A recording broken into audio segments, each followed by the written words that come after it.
Hello! How's everyone doing today? Why isn't this showing up?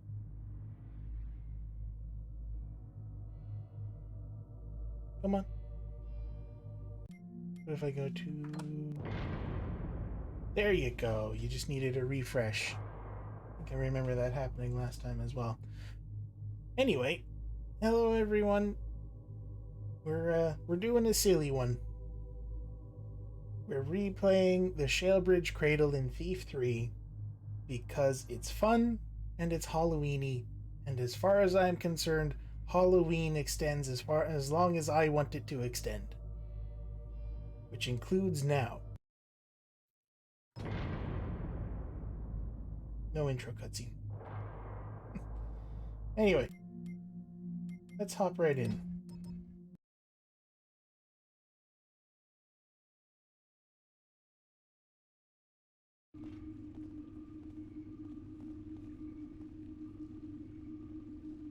There we go. Stream's caught up with where I am in the game. Let's have a quick look here and see what we have on us. Put me in dead stone cells.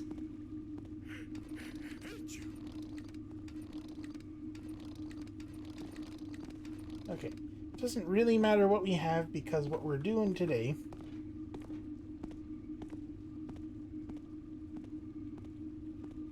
we're actually just going to go through this whole thing without trying not to kill anything and going through, well, the most widely accepted theory for what the story is. Them hammers somehow killed all them undead. Because Bees have to keep makers them get up again. Good thing I bees have them magical wand. oh, you just say it right out loud. Hello, Misnomer. How you doing? You're here for a special one. So, what we know about the Cradle, this creepy building right here, is that it burned down. And that's basically all we know about it. But, and this is the most fun bit, there's environmental clues. You're suffering, that's not good. It does kind of sound like life though, doesn't it? I am doing great. Tired as always, but that's nothing unusual. So, we know the whole place burned down. We don't know why. Don't know who started it.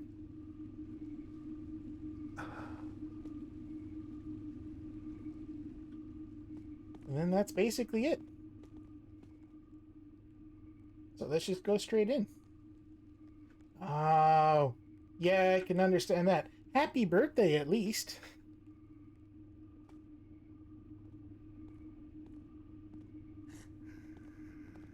Yeah, happy birthday. I hope it picks up soon. And that you don't suffer the entire time. Maybe this'll help a bit, though. Who knows?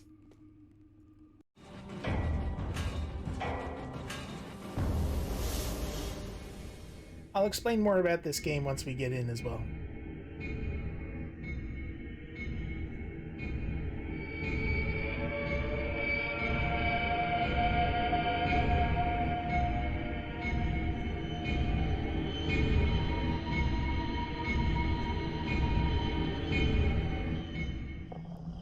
The Shalebridge Cradle. It used to be an insane asylum, and before that, it was an orphanage. One night a fire started, no one knows how, and after that, they left the place abandoned. If there's a way to cram more misery into one building's history, Oh, I shit. can't think of it. I'm here to learn about the old woman who attacked me in the Keeper compound. Okay, yeah, I don't think Dreft it's gonna said he make saw that the much. hag here at the orphanage long ago, when his childhood friend was murdered. He's never dared to come back, but I don't think I have much choice. It's a thin lead, but it's all I have left. I've never robbed an orphanage before, and I can't say I'm looking forward to this visit. There's no telling what I'll find inside. I'm used to the dark, but this feels like a house with bad dreams. Okay, yeah, I can't see it picking up much after that. No. At the very least, then, I hope this provides something of a distraction.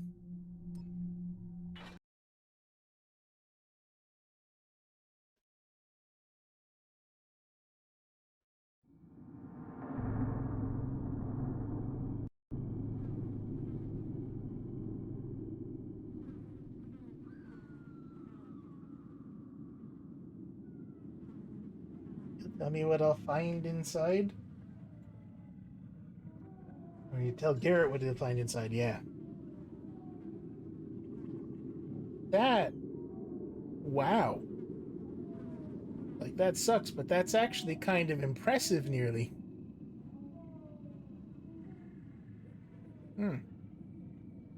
That's awful. I'm really sorry to hear that. Well,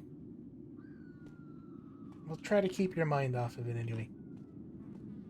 Yeah, Garrett doesn't know what he's in for. I have a bad feeling about this. I presume that worked for you guys, right? It's impressively unlucky, to be honest. Hold on, I have to fix something. Like, once or twice.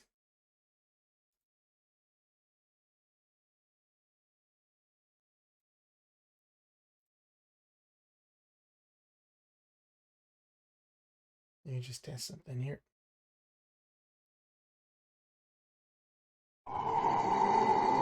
Okay, yeah, that's working for me now.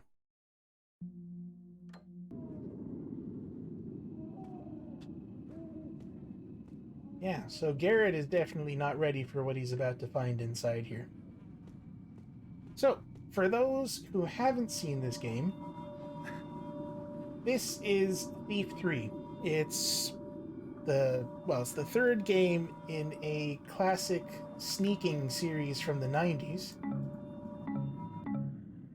where we play as Garrett, who in this game finally has a body.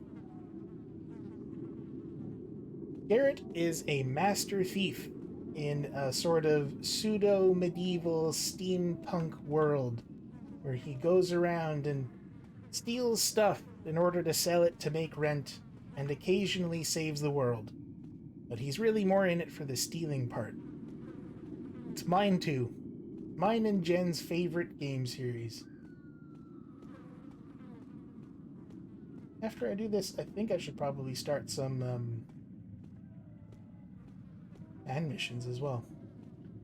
So for this level, we're in the Shalebridge Cradle, which is an orphanage turned insane asylum that burned down many years ago, and now nobody goes into it. Now, I've already played this on stream before.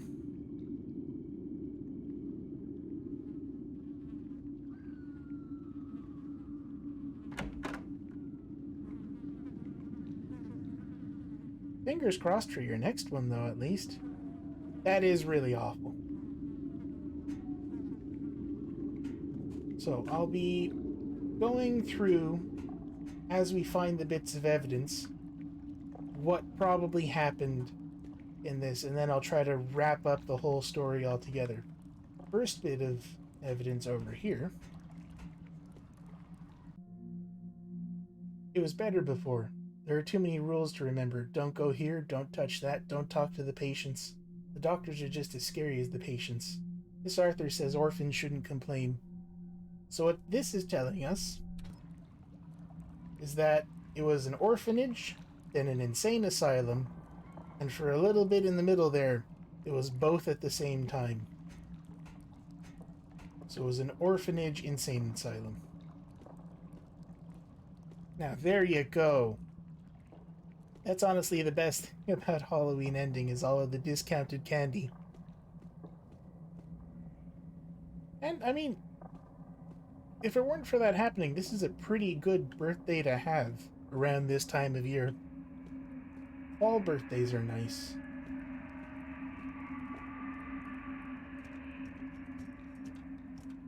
So we can already tell by the sounds we're probably not alone here. That didn't work. Maybe there's a fuse box in the basement. Emergency lockdown portcullis can only be opened when power is restored. Alright, let's go check out the basement. Yeah, I know. If it was a hospital as well, which, I mean, it does have a hospital in it, sort of. Insane orphans. Criminally insane orphans. Which wasn't it like a Futurama joke or something?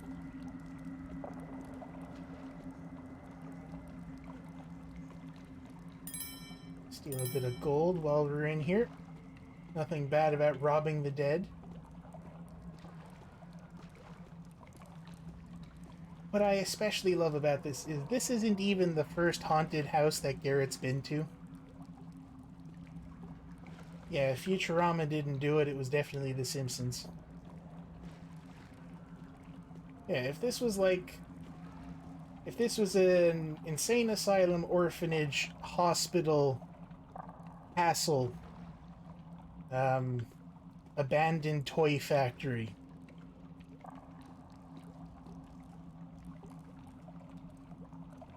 I played that, actually. Case number 6. F. Topper. Patient history.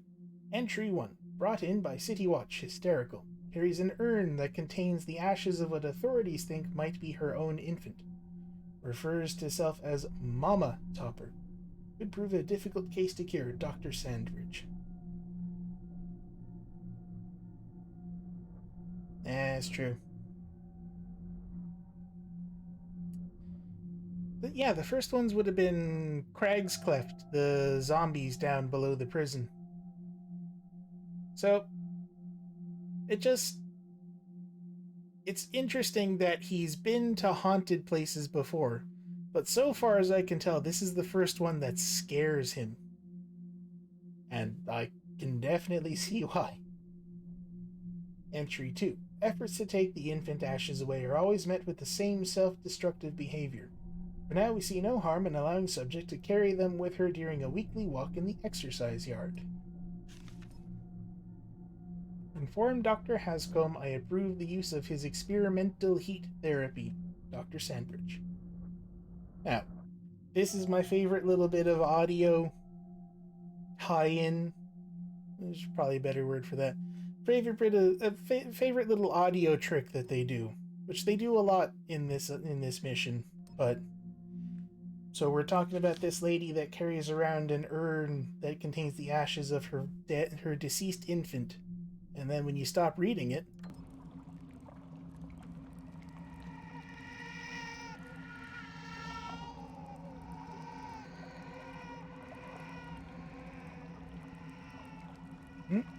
hate that every time.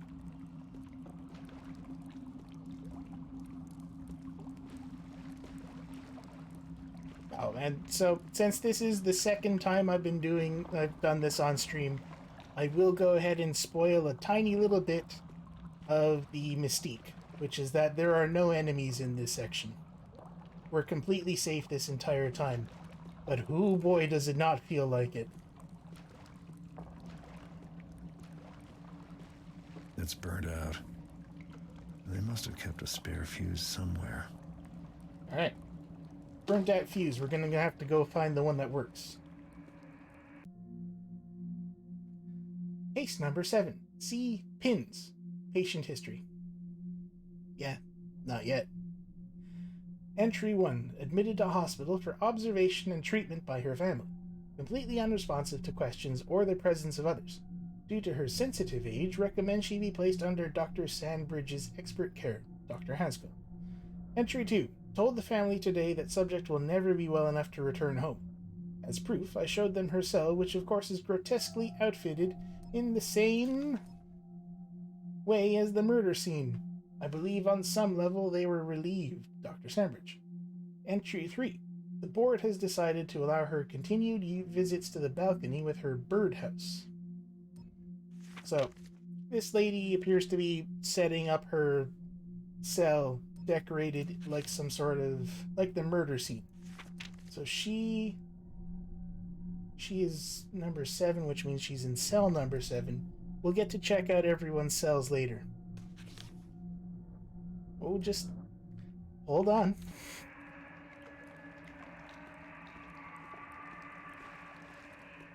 It's an ingenious little bit of trickery, because there's absolutely no way when you first play this game that you would know it's like that.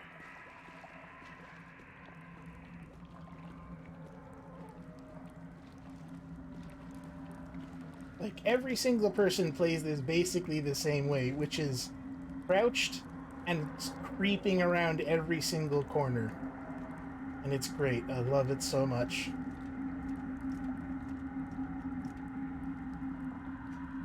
So, fuse in the basement is burned out. We're gonna have to find a spare.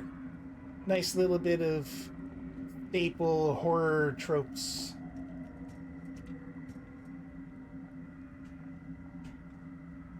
You swear fuses be going out left and right in real life by how frequently they stop working in horror games.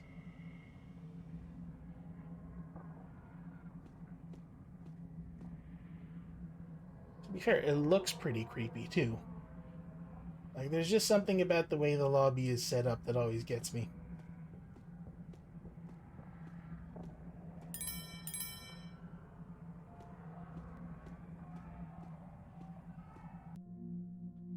Dr. Ranker, we all agree that lobotomizing several of the most violent cases may solve our uprising problem.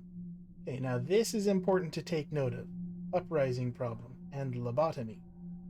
Your silver surgical kit is already in the lobotomy theater awaiting your arrival. Several of the other physicians will be observing today so that we can increase the number of procedures performed in the very near future. As you suggested, sometimes more can be learned from a surgery performed incorrectly, so we'll keep the training to a minimum. I had a chance to look over your surgical kit. Custom made, eh? Must be quite valuable. Don't let the Don't let the patients know it's silver, or it's sure to go missing. Sandbridge. Now, we would not be good thieves if we heard mention of a fancy custom-made silver surgical kit and we didn't go looking for it and try to steal it. So we're going to do exactly that.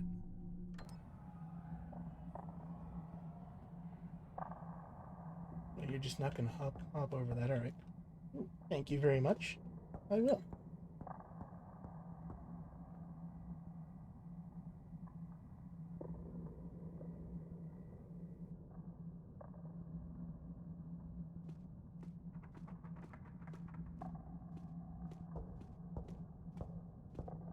I thought there was more stuff down here. Hell yeah. We're going the D&D rogue route on everything. If it's worth anything over 1 gold piece, we're stealing it.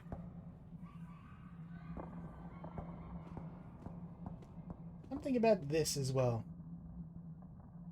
There's a train station very near to me that... It doesn't look exactly like this, but I get the same vibe from it. And... I don't know. Tying it into something I actually see in real life is just doing weird things to me.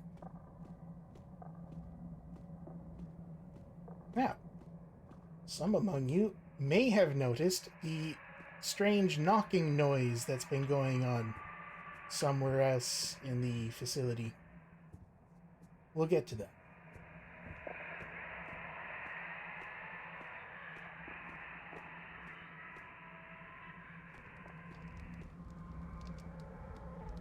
You can still hear the fire.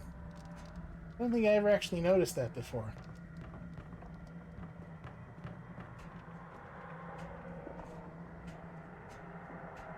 No, it wasn't.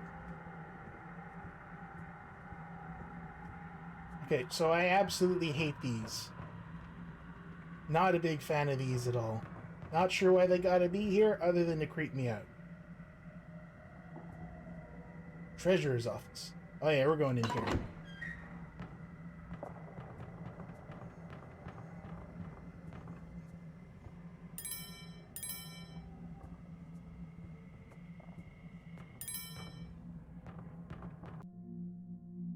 Heat Therapy to Ameliorate Dampness in Hyperemotive Patients by Dr. William Hanscombe.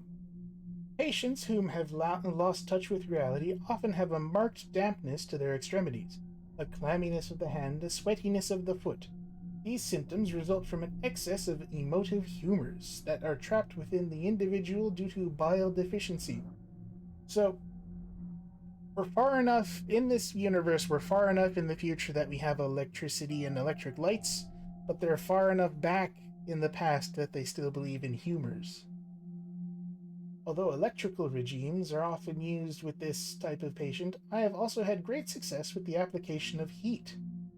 Yep, sweaty foot means you're insane. The heat must be of the dry variety, as hot water submersion only exacerbates symptoms. By increasing emotive humors, the hot elements must be laid directly on the skin to draw away excess moisture. It's very Renaissance. I'm pretty sure some people in this have mentioned going to get leeches put on them. But they still have, like, robots. It's fun. It's a crazy little world. Surprised they don't just start bloodletting. Oh, what was... There's an ongoing conversation in the game between this guy, Benny, who got a cut on his leg or something like that. And throughout the game, he talks to his friend about it, and it continuously gets worse and worse until it starts getting gangrenous, and they're going to have to amputate it. Then it just sort of heals itself. And I can't remember... He talked about what the doctor told him to do, and I remember it being ridiculous, like applying oatmeal to it or something. Now, I almost forgot this the last time. Yoink. Fancy wine. They are steam-powered robots, yeah. Yeah. Is it around here? There's an area somewhere.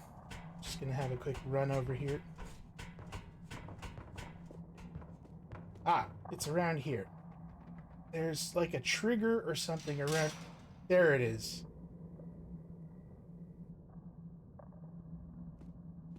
That gets me every time, even though I know it's coming. You come around here, you turn this corner, and there's like a trigger somewhere here that throws off like a huge metal clanking. Hey Jackson, have fun lurking.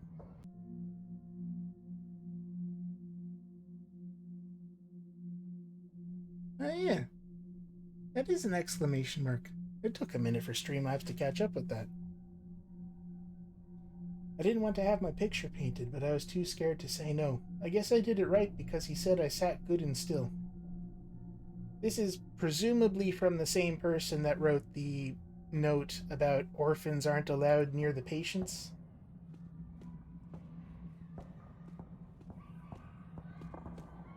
Like it's a diary or something.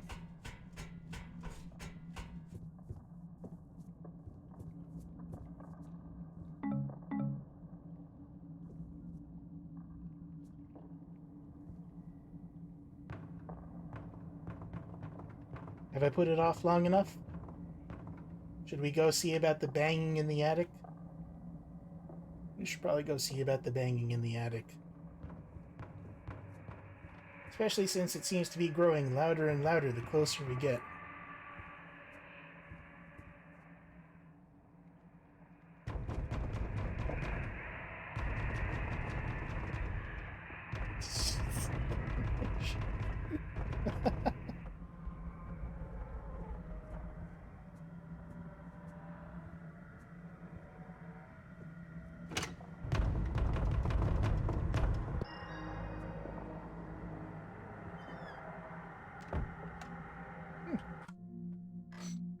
New note. You heard a strange knocking sound coming from the attic. We sure did, but there's nobody here.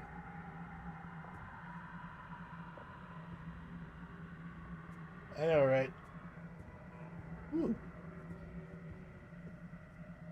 A fuse. Perfect. And a mysterious splotch of some kind that we can't quite see because it's too dark. Actually,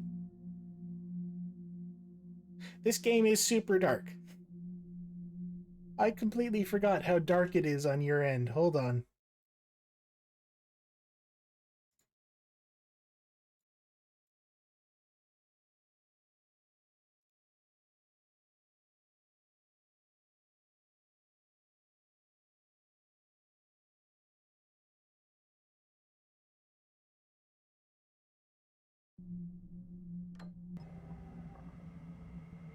That's probably a little better. That's closer to what it looks like for me, I think.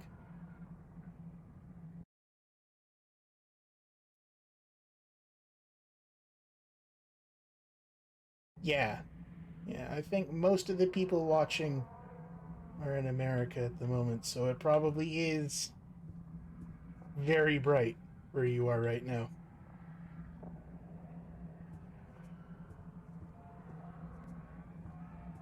Now, the only other thing in the attic is this picture, which we can interact with. She looks familiar. It's that keeper translator girl. But that can't be. This portrait must be as old as the building. I can hear you breathing. Nobody here in the cradle does that anymore. How did you get in? My name is Laurel. Something changed when you saw my picture. That's why you can hear me now. I want to leave here, but I can't. The cradle won't let any of us go. Will you help me? They filled up a bottle with my blood. It's down in the storm cellar. It's very dark down there. Please find the bottle and drop it into a drain pipe so it will end up outside. It's important. So this is Laurel. And judging by the way she's standing, and where she's standing, this mysterious splotch is probably her blood. It always gets me that the shadow is her. And that there's like a creepy little mask in the little blob that always looks at you.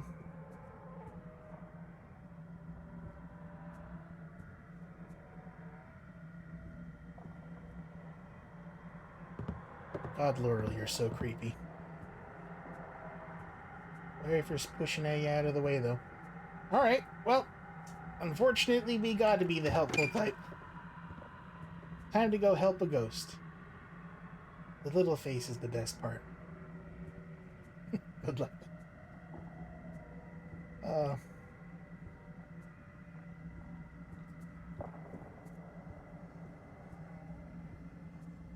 Let's head back around this way, since we sort of skipped over it the last time.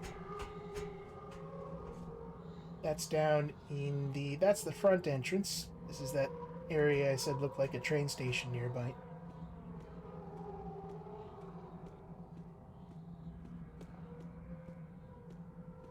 Oh. I completely skipped over, like... In my explanation of the game, I skipped over how it works. So... do we see the little compass thing in the middle of my screen? There's like a black crystal in the middle of it. That tells me how well lit up we are. So this being a stealth game, we want to stay in the shadows where we're invisible and not go in the light where we're visible. See how it lights up when I stand in the light?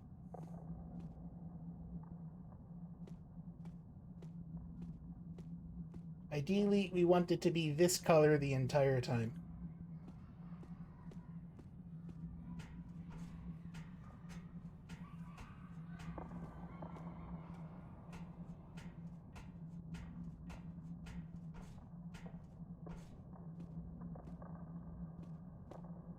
Here we go.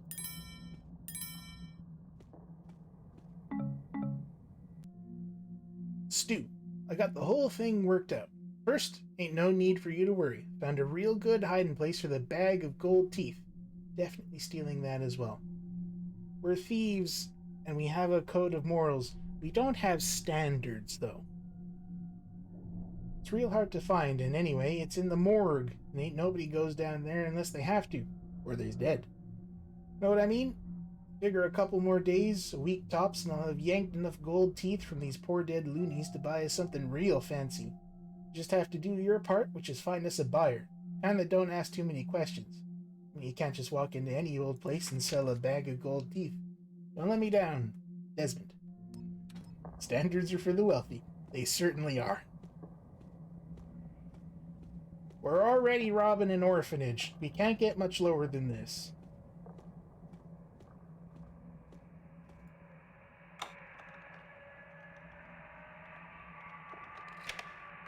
I forgot to disable the little lockpicking UI. It's fine, I know how to lock these anyway.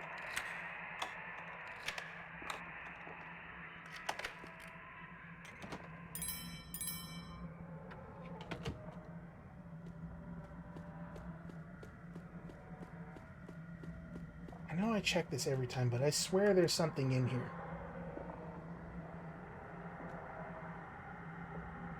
Like, if I could just get up there. Oh well.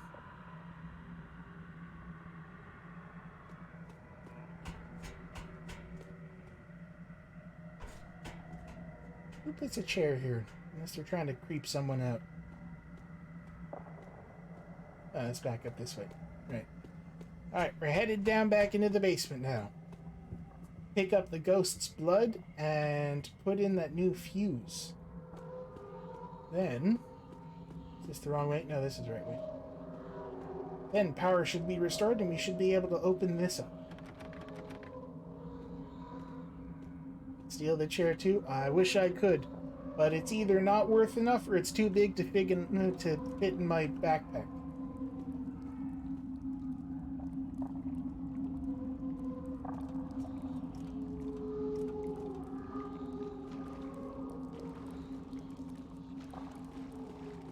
Alright, since we're here first, let's get her blood.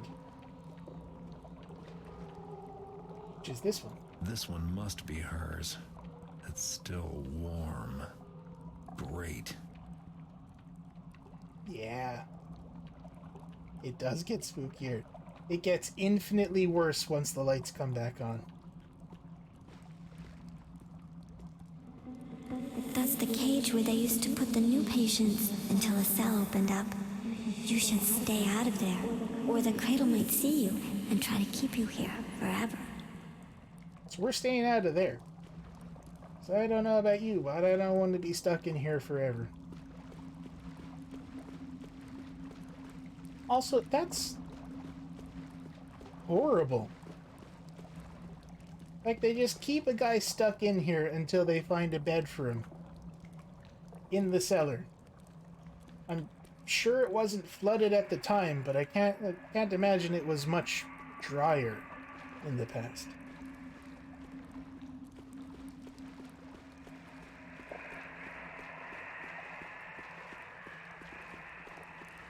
Alright. Here goes nothing.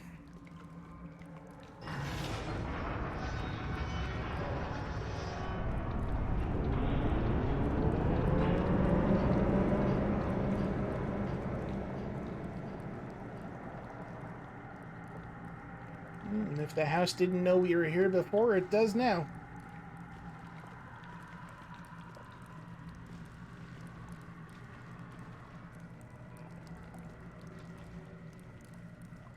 What everybody always does when they play this first. You're standing here, you put the fuse in, and immediately your light gem goes to the brightest it possibly can be, which the rest of the game has taught you is a bad place to be in. So you immediately shoot over here and cower in a corner while everything comes to life.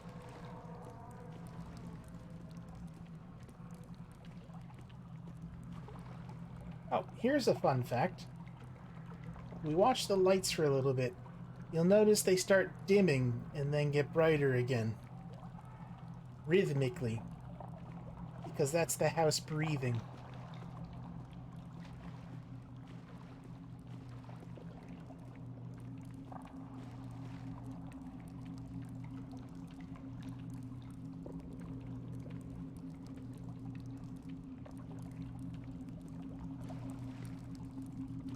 Breathing.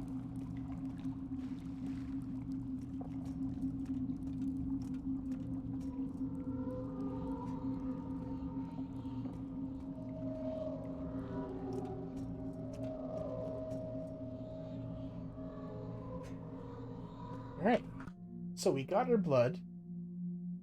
Drop it down a drain pipe. There's a drain pipe in the lobby. It's such a good little thing. And I thought I'd noticed it the first time around, but it never clicked that it's meant to be breath. Yeah. Storm. Here we go. A drain, which is apparently what this is. That's good.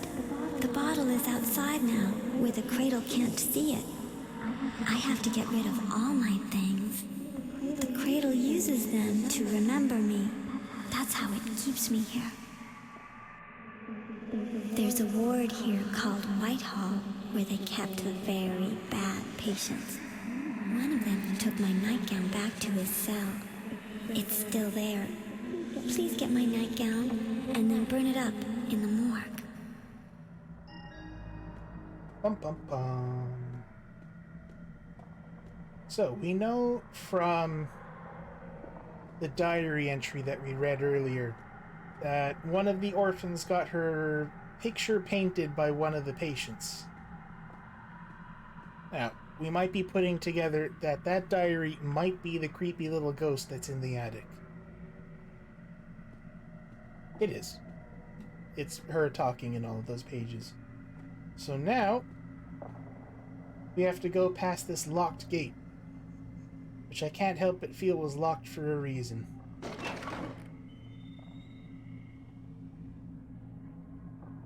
Yeah, very bad patient and took my nightgown. It's not a good look.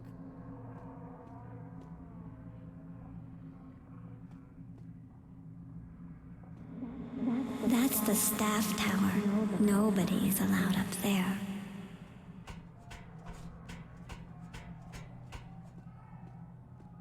Yoink, yoink. And I always thought there was one on the other side. I guess not. How are we doing for loot, actually? 32%, and we need 90% of all of the loot. Which is fine. So, if we keep in mind that a patient recently painted her picture, it might stand to reason that the one that took her nightgown was the one that painted her picture.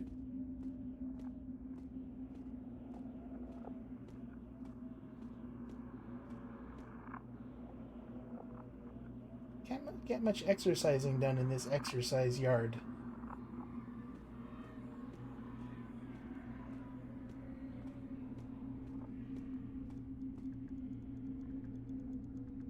That's probably not good.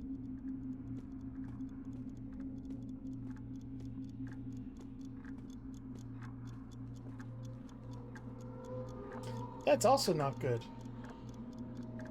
That was a person.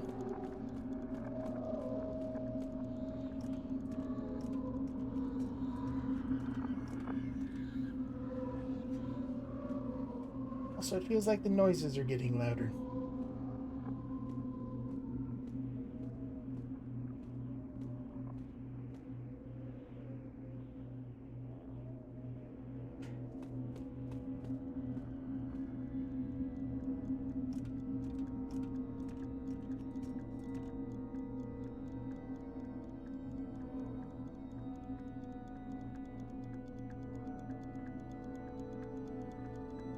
So starting from here, we're going to actually have to be stealthy. Thankfully, the things we're trying to avoid have some very noticeable tells. First of all, obviously, is the footsteps. But second of all, is the flashing lights. And that's what we're here to avoid.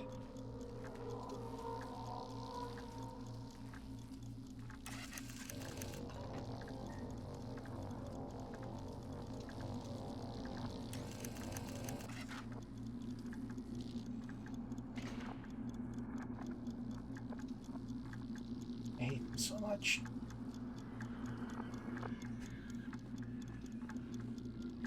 Observatory. Here we go. Patient register. Patient number 1, cell 1, Seclusion Chamber. Wears a wax mask to cover his missing face and his missing features. Confined to the Seclusion Chamber. Answers to name King No One, dangerous and intelligent. He answers to King No One because he's in cell number 1. Patient number 2, cell 2. Allowed to carry a set of blunt utensils. Visits to the meal hall permitted under escort. Patient 3, cell 3, keeps an unlit candle. Patient has frequent episodes of sleepwalking that inevitably lead to the morgue. Cell 4. Patient is allowed supervised access to his clockworking tools in a wooden box.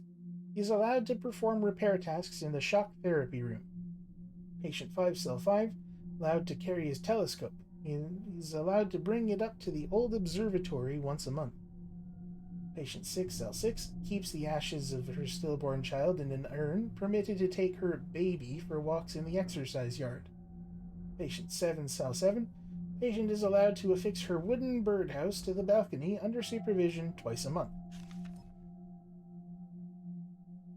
Patient 8, cell 8, permission has been granted for her to give dance recitals in the lobotomy theater with her Victrola. Patient 9, cell 9, permitted to keep her tinderbox minus fuel. Allowed to light the fire in the lounge as a reward for good behavior. Now, I don't think we read anything about a painter in here anywhere.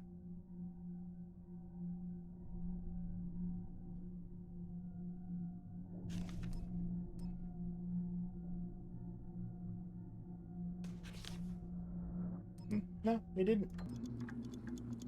Go. The observatory is right here, and we read about that, so we should go check that out first.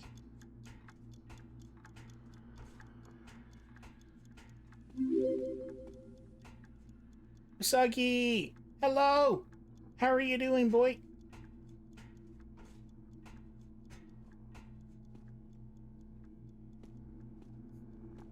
You're just in time to watch me freak myself out in a level I've played 1,000,000 times over.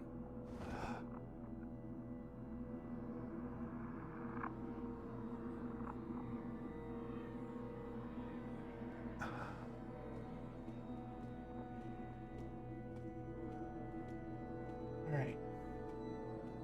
So that's where he puts his telescope. Oh. And up here is covered in paintings, so maybe the telescope guy is the painter.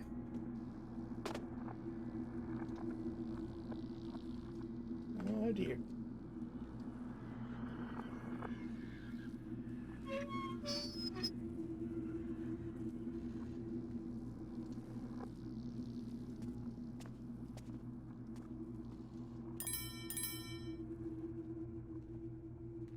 Speak of the devil. There he is.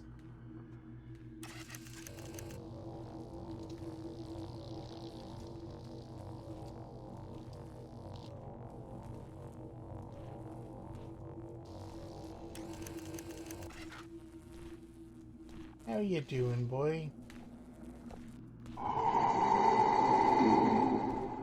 Him.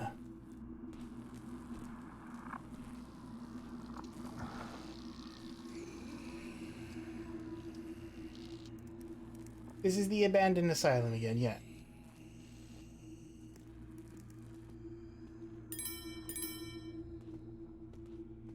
I'm going over the story parts in more detail, is the idea.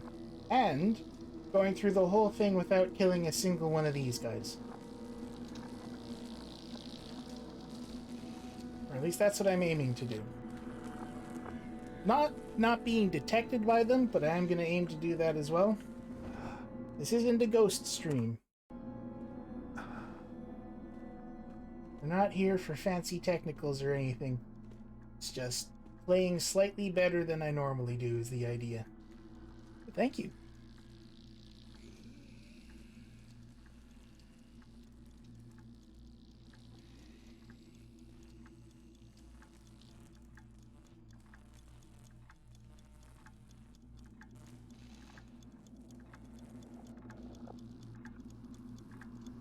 Yeah.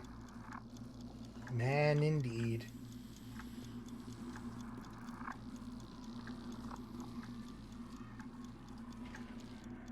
Oh, that'd be a good one. Save it for next year, I guess. Alright, so we've established that the guy that gets to go to the observatory might be the same guy that does painting. So. Oh dear. Excuse me 1 second while I move to a slightly better place. Oh, a note. I'll just read it now.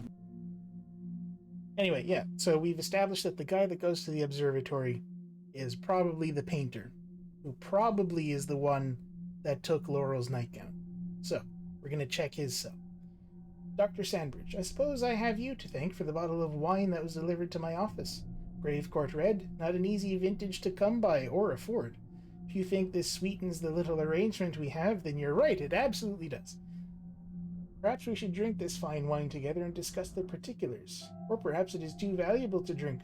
Perhaps we should wait for a more special occasion. Until then, it shall remain in my office. Regards, Treasurer Riley. Come into my office and sample a fine vintage.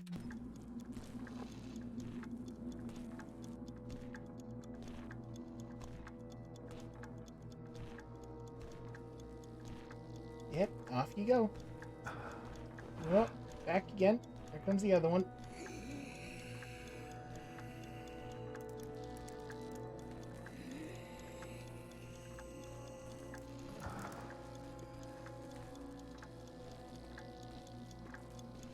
While they're distracted, let's have a quick look-see over here. Okay, so observatory telescope, cell number 5. That's right, they don't actually mark the cell numbers on the map.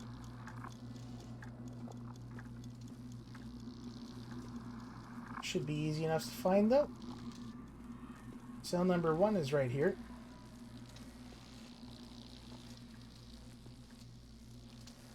So,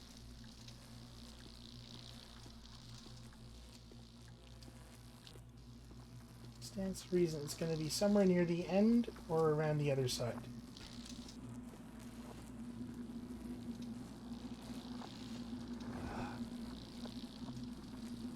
Are there always 2 gas arrows up there? I thought there was just the one.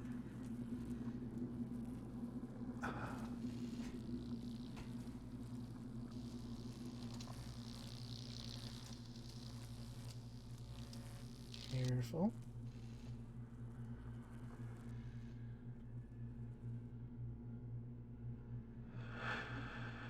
Should be 2, 3.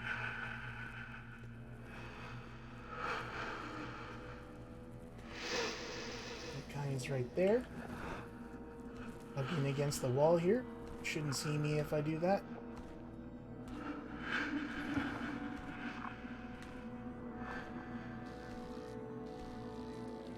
Okay, should be safe now.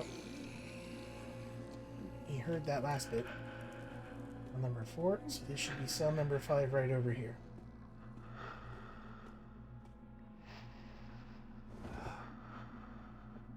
Oh, right. Save button. This is the save button.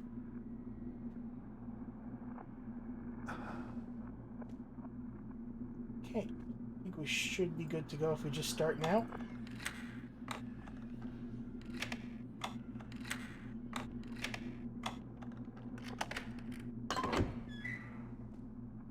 Oh yeah. This is the right one.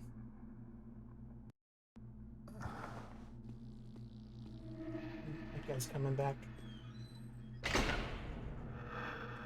Those bricks look a little uneven. Someone did some amateur work. All of the faces of his paintings have been scratched out. He hid a little dagger behind this one.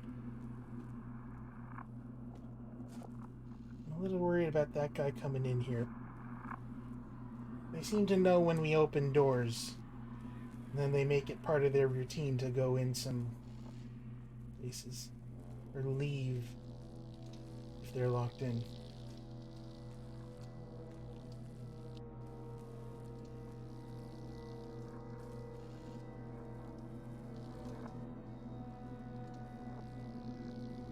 But he doesn't seem to. So let's see what's behind this brick wall. Ooh, hello there. The staff blamed him for what happened to me. They were wrong. Yes, they were.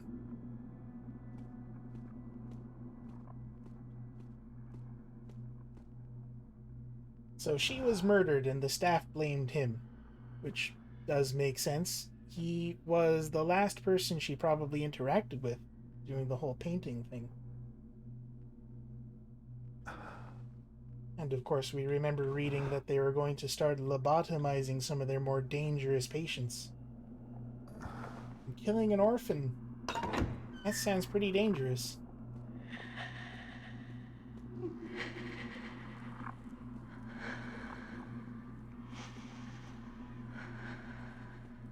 We don't need to check out the other cells, but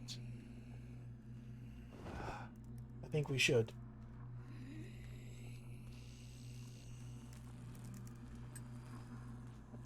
As soon as this guy leaves.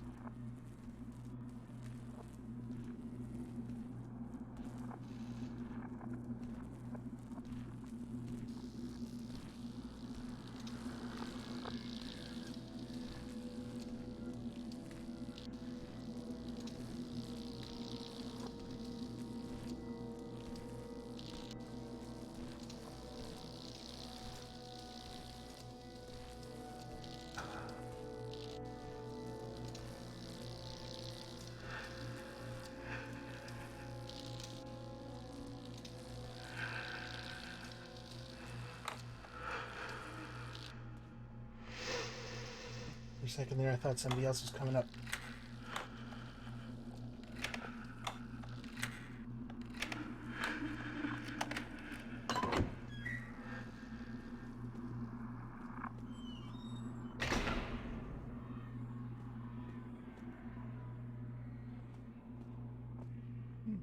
Can't remember if there's anything particular about this cell. No, I think this is like the one normal one in the entire building.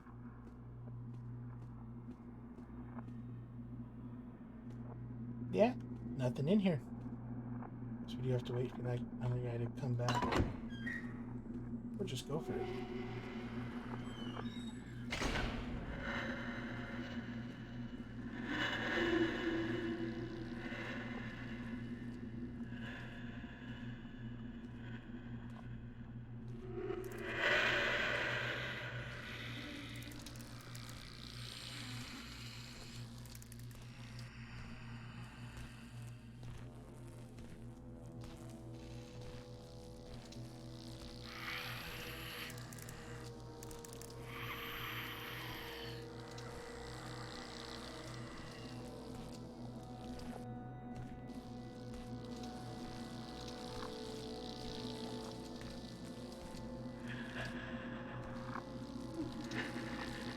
Yeah, we'll just quietly follow him back into this room and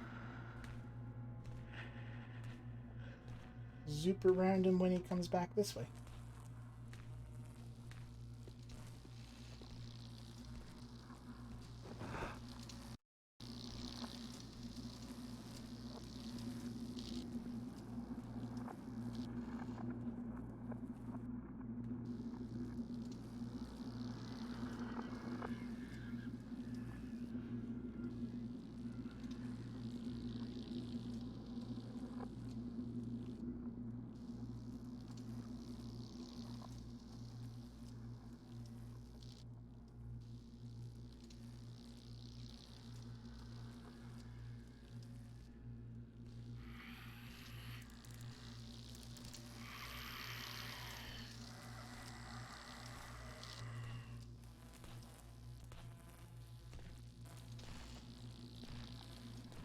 For the most part, you're able to figure out which zombie thing is which patient. I'm not sure who this one is. What the hell are you doing? Uh-oh. Oh, his pathfinding got all messed up. Ooh, I hate that. Alright, well. Are you coming back out this way, or...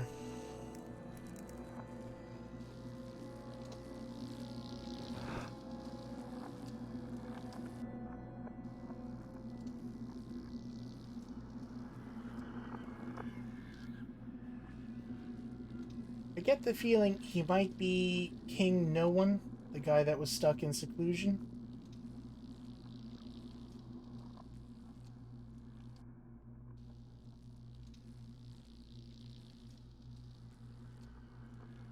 That might be someone else, though.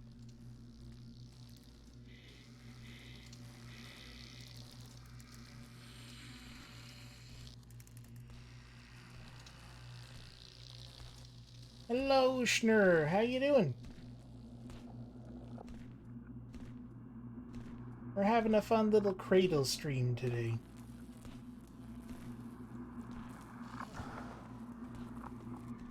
Just going over all the little details and all the lore and stuff.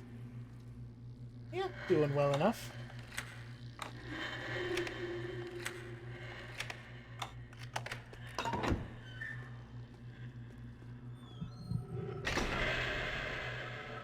So I think we can safely assume it's so good, yeah. This is the one that was mentioned being decorated in the same fashion as the murder scene, which, that's weird.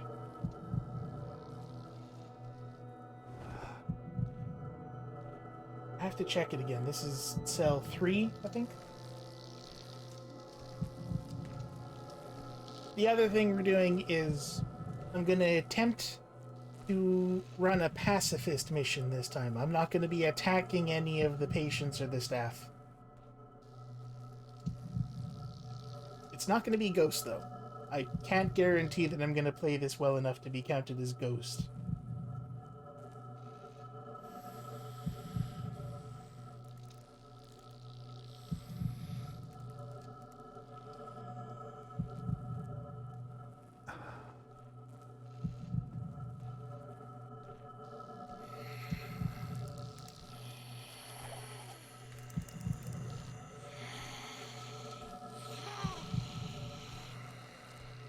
Yep, still hate all the noises they make. Wait till he's far enough away.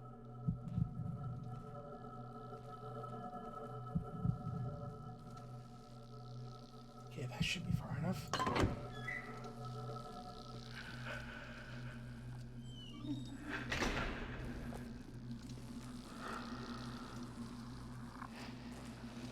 This cell number 2, the one with the guy in it.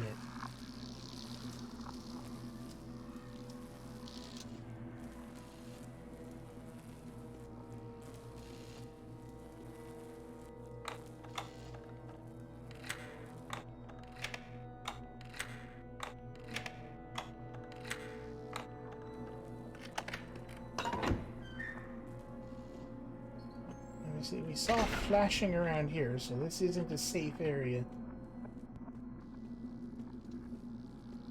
Seclusion Chamber, here we go.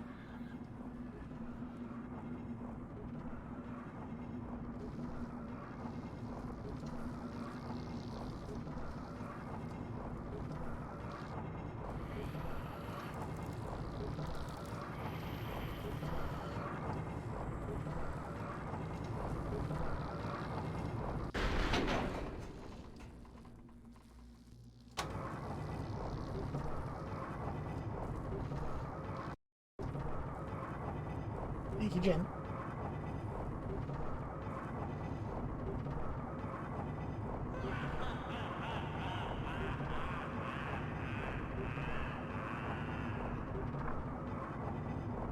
It's meant to be facing the other way. Kind of ruined that reveal of it just being a dummy. Oh well. So, there's a bit of loot. Nothing else to do here. Now, let's just head back down.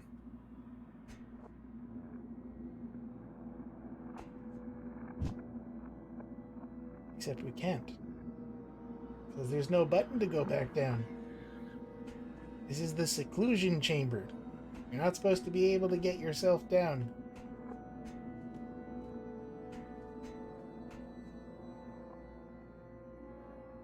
Well, gonna have to go the old-fashioned way. Platforming.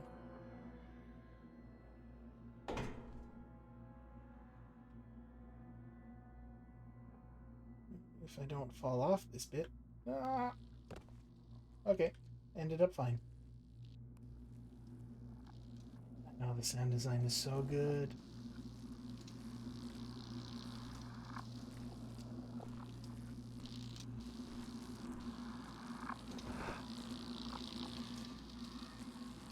Really awkward parkour.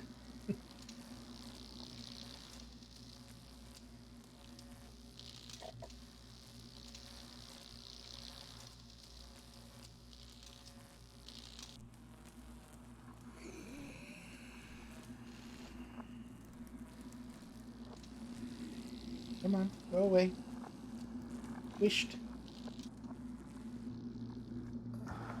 There you go.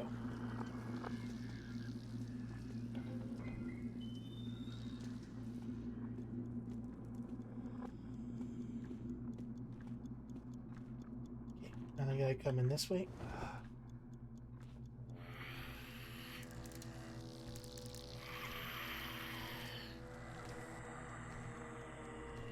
It's like evil ASMR.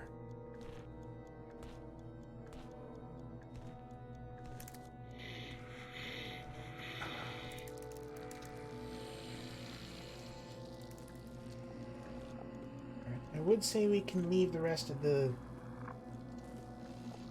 cells, but there is one more that's very important that we need to have a look at. Just need to remember which one it is.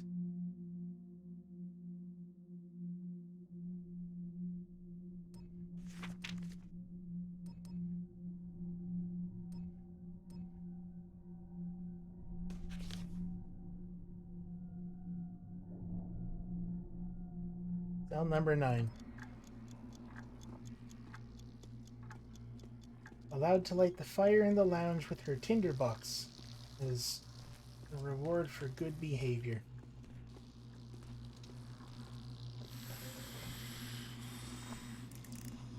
Between that and the knowledge that this place burned down, I think we're starting to put something together here. This is the wrong way.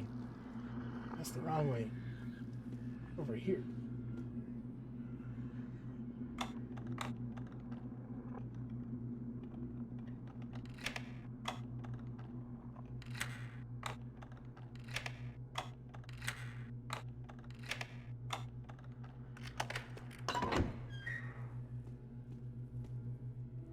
Number 6. Yeah, right. We'll be over there.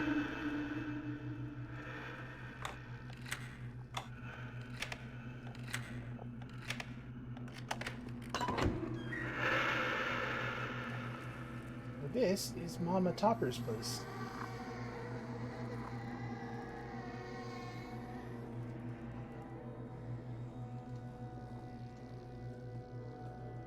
I don't think she has anything in her cell, though. No. Just the urn in the crib with the little baby clothes.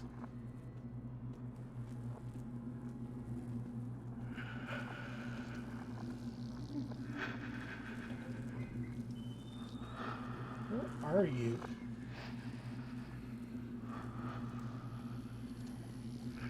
Oh, whatever. Number 7. That's the one that has the guy in it. Can't remember what number 7's deal was, though. 8.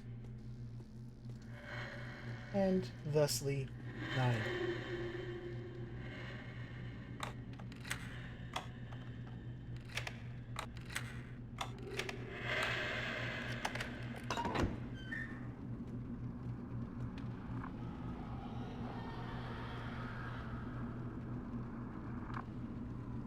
You can hear the fire.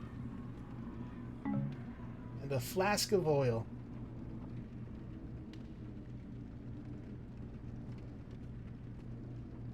Notice how everything in this room has been burned.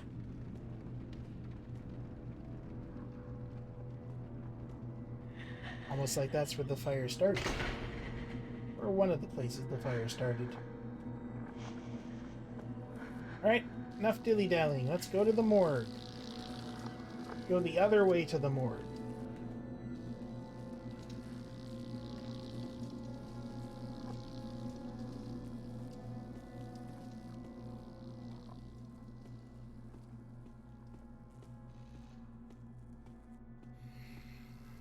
Just gonna let you go past this guy, who was apparently never let out of their cell. Thank you. I will be. I was not careful.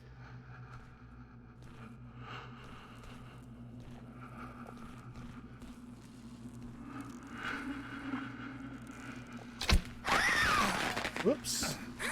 Off I go.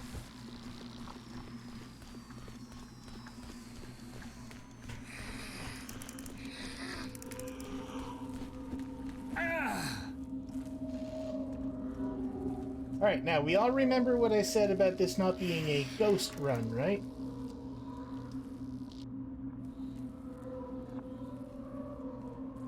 What did I set to this again?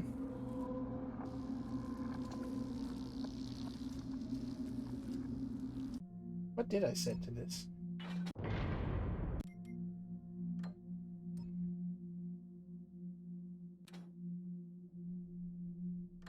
X. How did I do that one?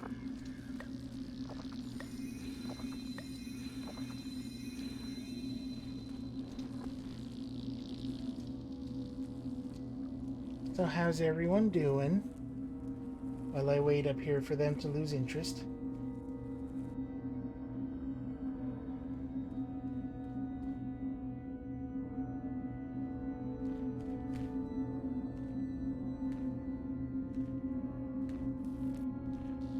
Ooh, I never noticed the little bass motif around here. That's horrible. I hate these faces. They don't need to be here.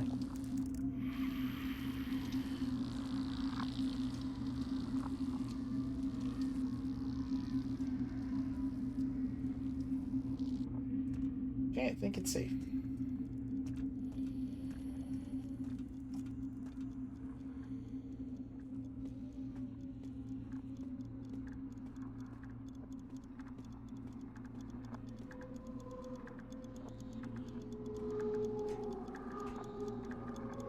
Okay, I'm gonna try that again, doing what I actually meant to do. He's over there now, see that? Go this way.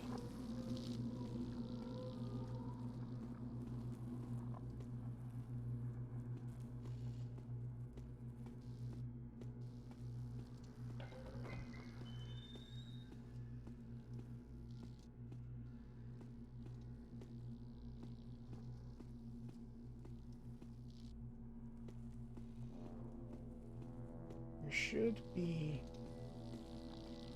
Yeah, there we go. One guy there. Treatment room A, wet wrap and shock therapy. Let's go have a look-see. Once I saw a man in one of the basins, all wrapped up in wet bandages. He heard me come in and started making screaming noises. I think he wanted me to help him, but I was too afraid.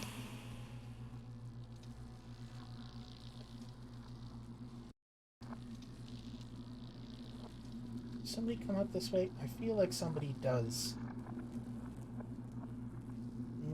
And there's a wax mask.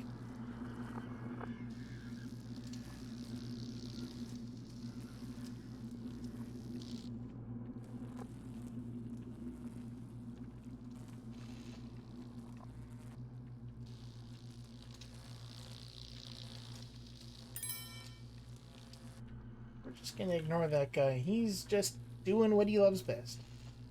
Which is whatever that is.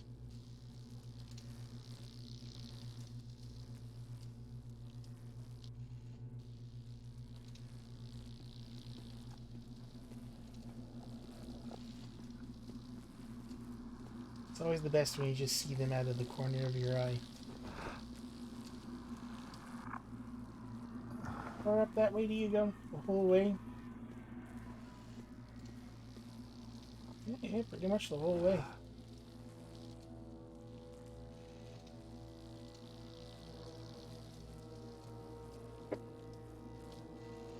Ugh. Stay there for quite a while as well.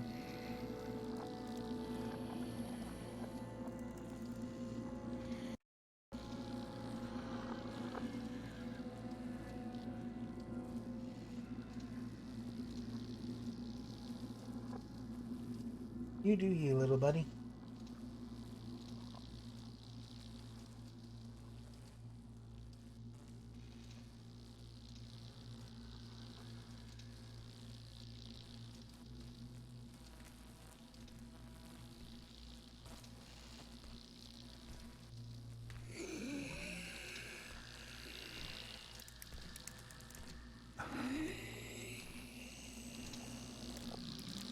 I'm gonna risk it.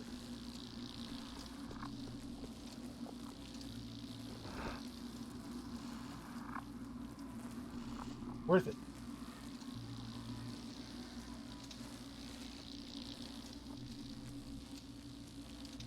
I should have just kept going. The fact that the lights are still going there means there's someone there as well.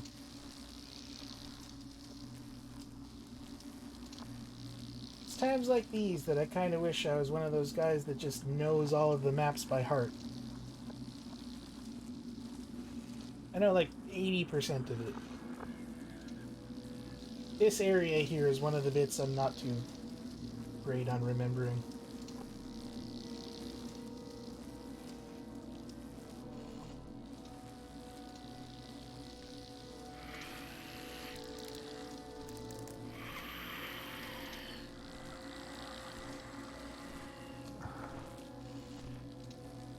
Oh yeah, you stand right there. That's what's setting the light off. You move out of the way, don't you?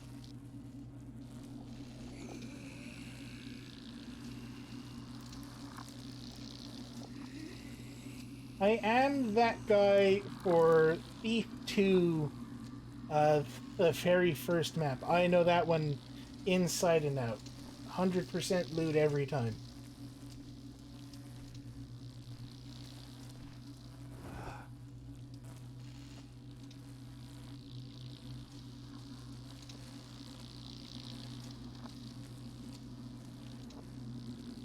I don't think that guy moves.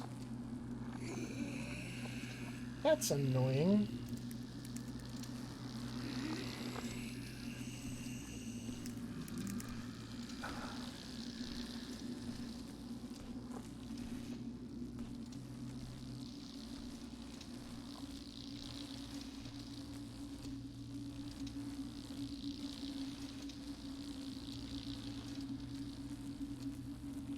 Excuse me, sir.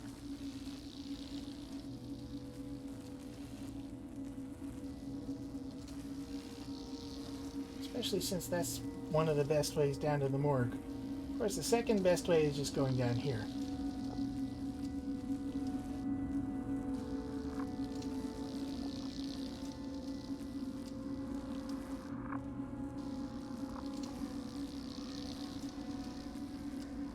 So the next problem to take note of is the person that always sleepwalks down here. Where are they? They're there at the moment. Cool.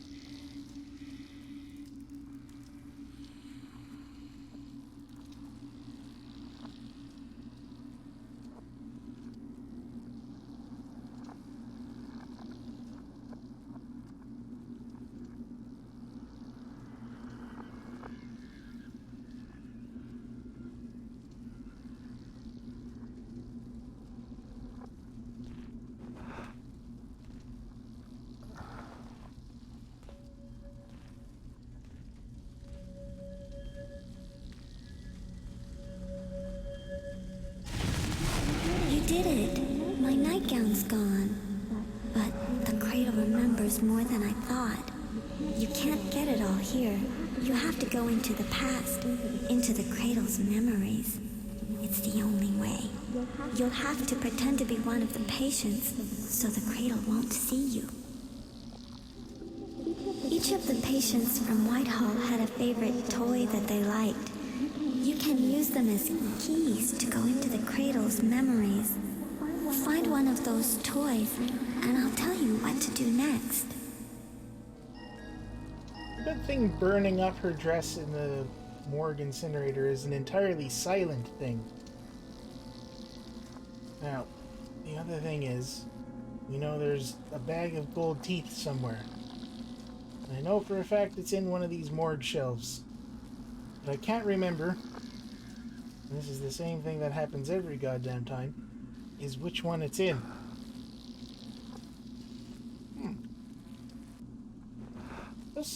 The last two sound alerts haven't been coming through at all, have they? They were working earlier. What is up with sound alerts?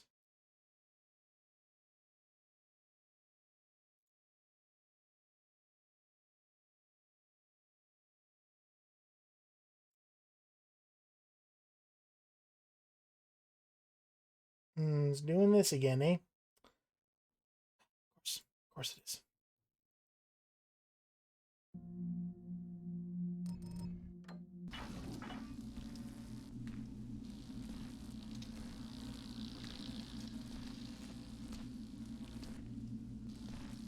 I have an absolutely awful feeling it's that one right there in front of the guy.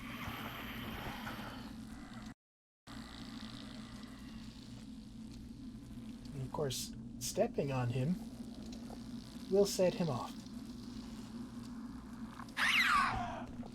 Like that. Hold on. There's definitely a way to do this without notifying him.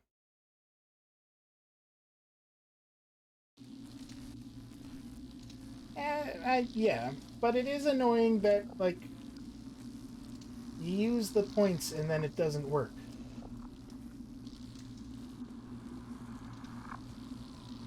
Alright, here's what we're gonna do.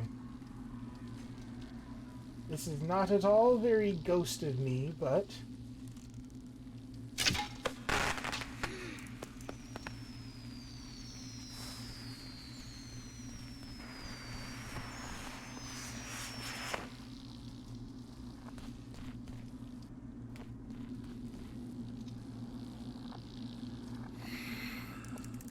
I think that set off the other guy.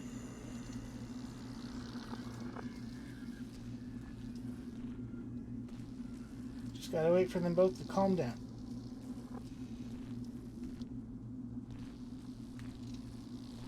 I'm so glad they can't climb ladders.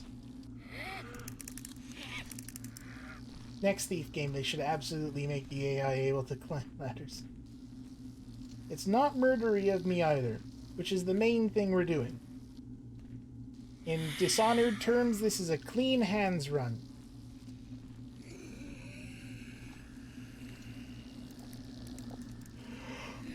Ooh.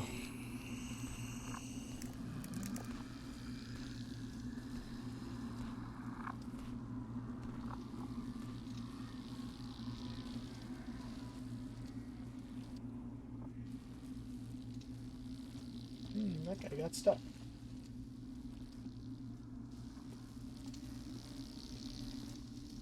Oh, God damn it, it didn't set him off.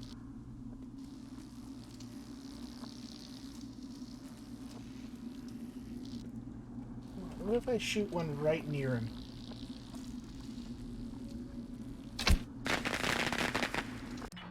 No, that doesn't do anything either.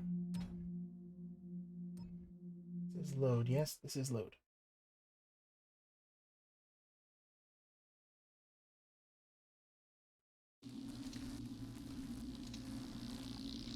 What if I wall hug? Oh, okay.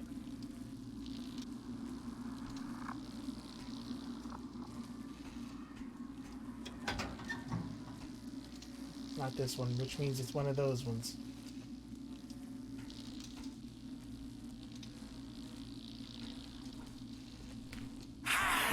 Oh, wow. Okay, fine.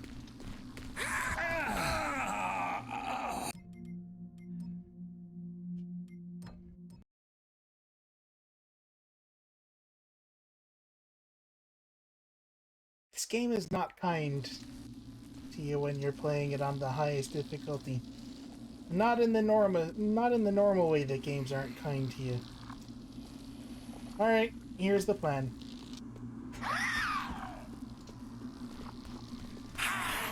Oh, I'm stuck.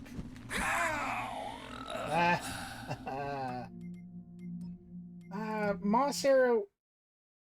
This moss arrow kind of counts as damage, doesn't it? Because it chokes people in this version of the game. Shoot a water arrow at him, maybe.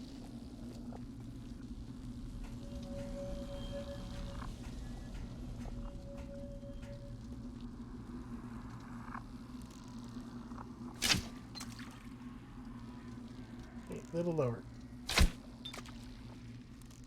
Little higher. Little lower.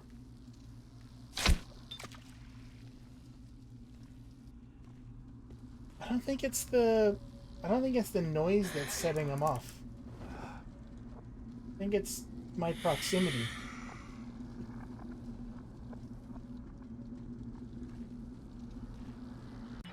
Alright. New plan. We're gonna try the moss arrow.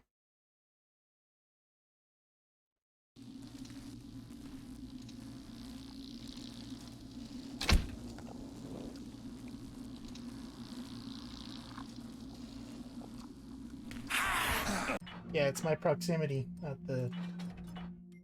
the noise.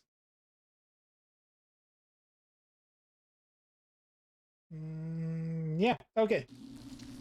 We're gonna run over this guy, and then we're gonna run around instead of trying to go up the ladder.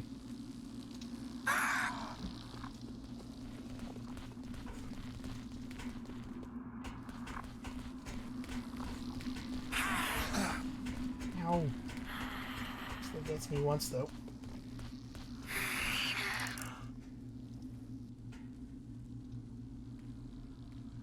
There.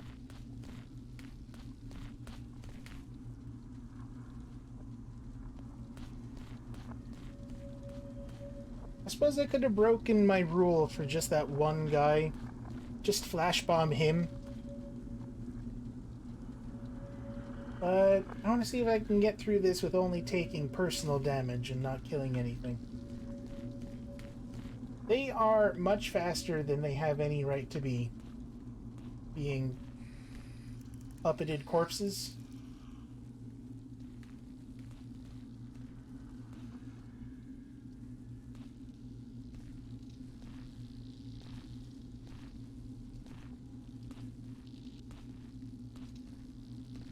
It might be like one of the fastest enemies in the game. I swear normal guards and normal zombies aren't that fast.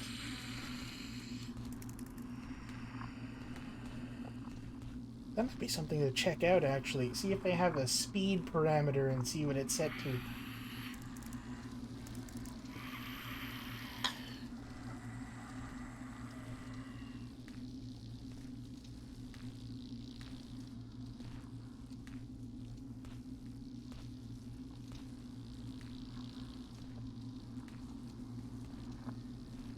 I would just wait a little while for them to calm down.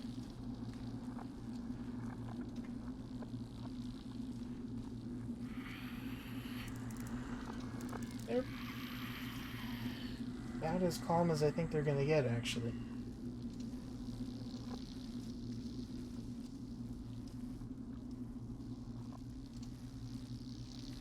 One of the other things I hate is the metal grating. Takes away the color, you can't see it. But the fact that it's all bloody under there, I don't like that at all.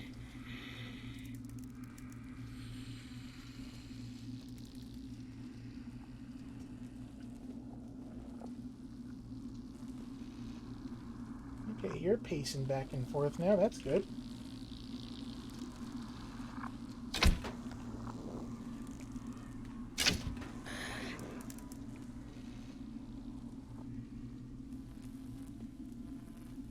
Ooh, yeah, go crazy. Woo, look at you go.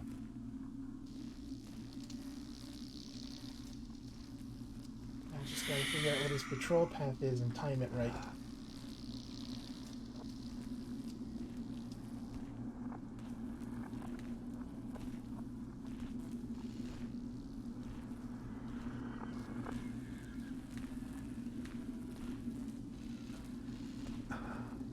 I said, don't you dare come over here.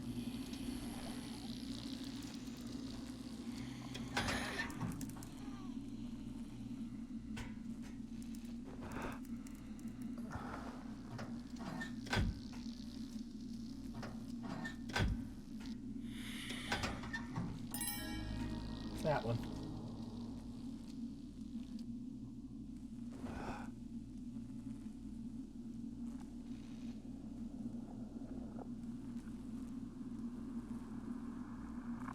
You're not. Are you stuck? Oh no, there you go. You got it.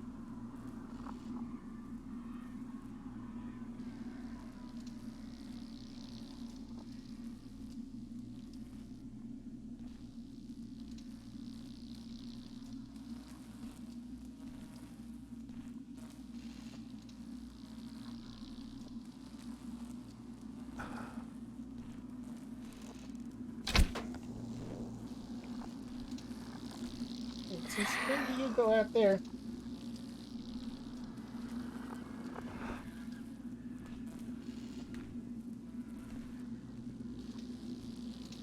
Since when do you come in here? I hate these guys. I hate how the patrol path just seems to be random. I don't like it.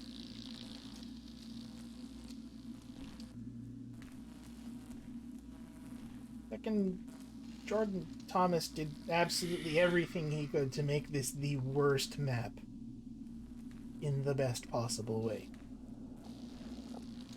And it is very unfair.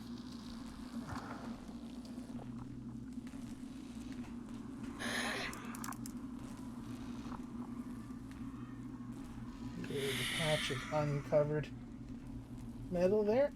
Always good. Thank you very much. Bye-bye forever.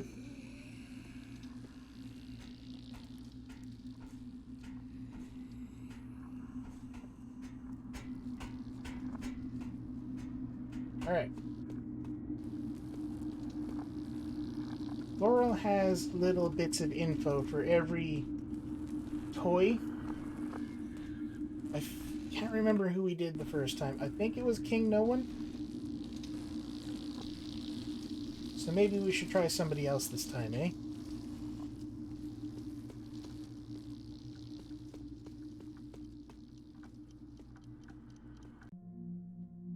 Dr. Hanscom, another patient died today. Subjects should not be left alone even for a brief period during heat remedies. I had to remind Petty you of much the same thing regarding his new water cures. As repugnant as it may be, we must collect data before, during, and after these experimental therapies in order to ascertain their soundness. Dr. Sandbridge.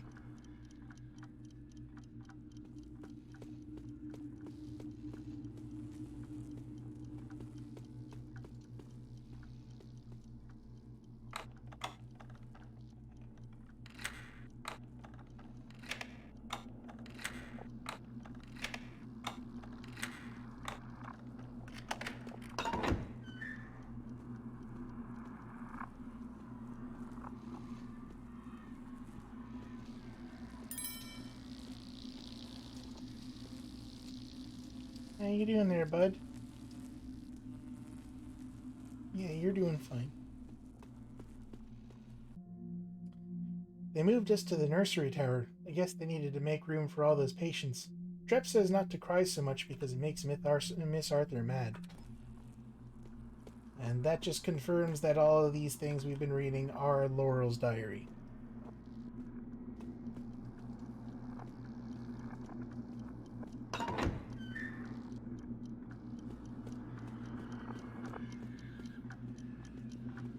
Alright, let's see. Who's easiest to get to?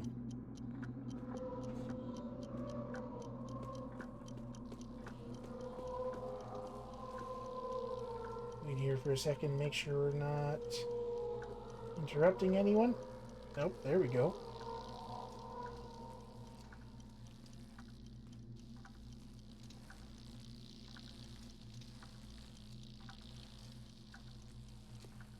Always remember to check behind you as well. And we'll go over this side.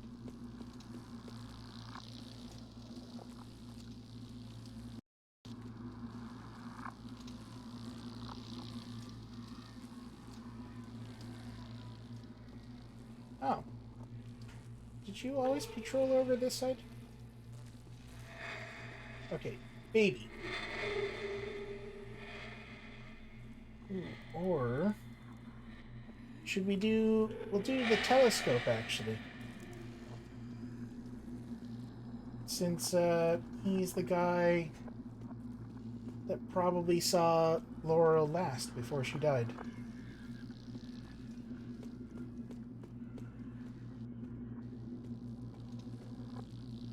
Oh, he's coming this way. Yeah, we'll do the telescope up in the observatory.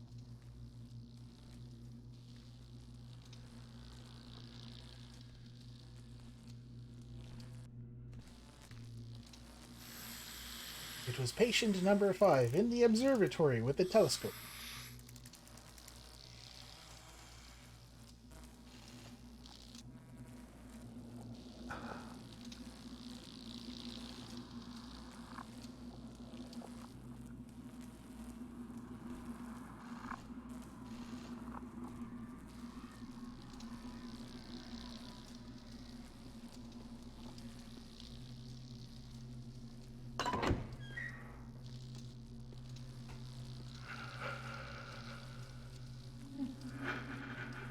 We never opened this one, so we'll just do that now.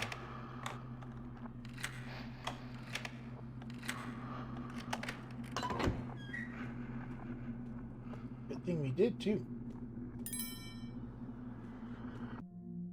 We snuck into the kitchen and found some bread, but that fat man was in there with his forks and knives. He's the one that shouldn't be allowed to wander around.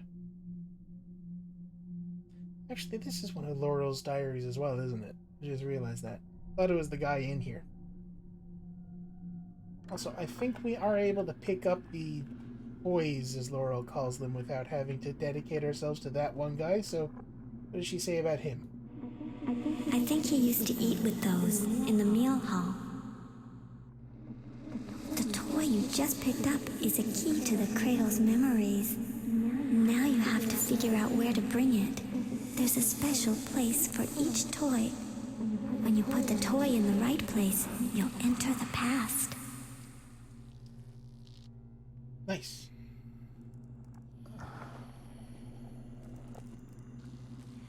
Where are you?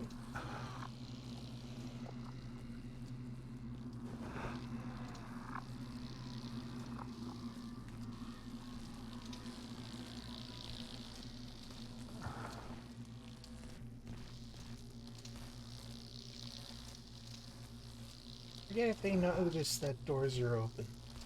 Other AI does. A little bit. I hate the way when I move around, my tracking goes nuts.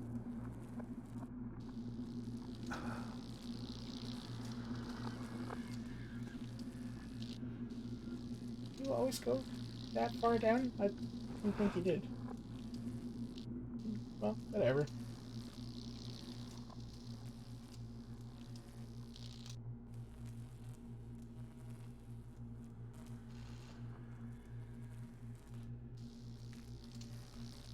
Yeah, if you would so kindly just continue your patrol. Oh, that wasn't you. Oh no, it was. You stuck? No, you're good.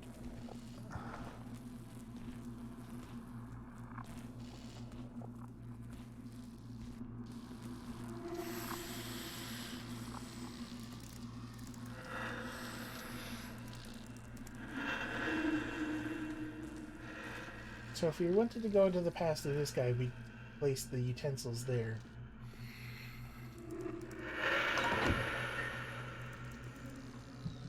I kind of want to see what Laurel says about this lady. The staff used to catch him sleepwalking with that candle in the morgue. I'm thinking of the wrong person, aren't I?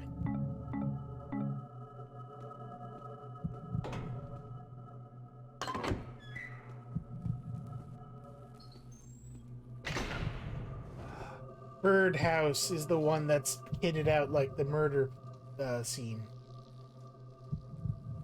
What's with this guy in tool and chains then?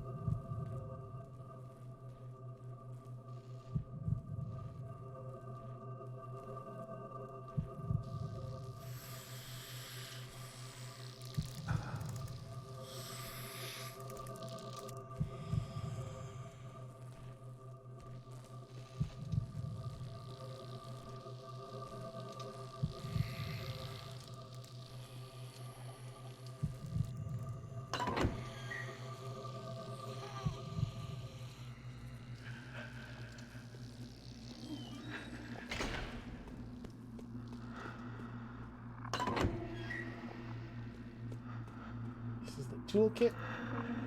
They let him use those to work in the shock therapy room. Now, what does she say about telescope painter guy?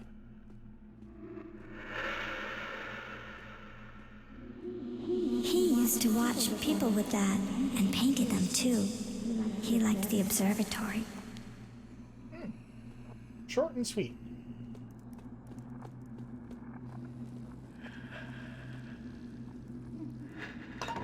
Sweet being a term I'm using loosely. I didn't like her smile when they let her light the fire in the lounge. There we go. She set the fire. But who goaded them into it?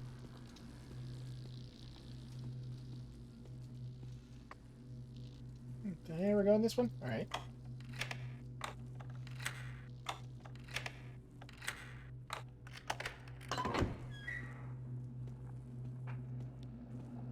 Good thing I did.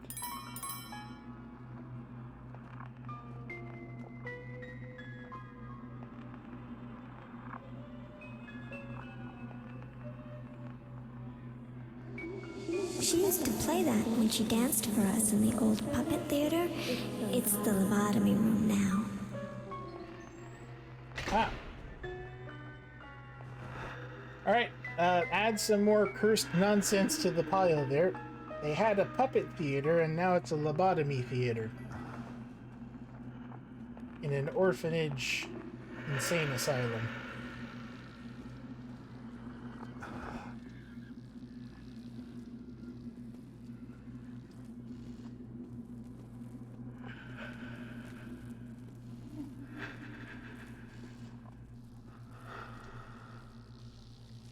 Where are you going?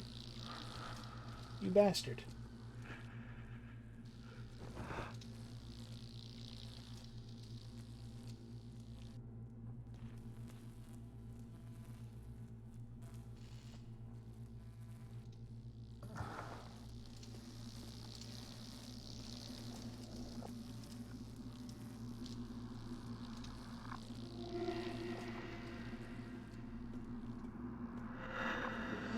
She carried that jar around like it was a real baby in the exercise yard.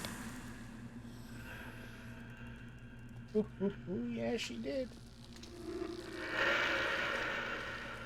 Not this way, we'll go this way.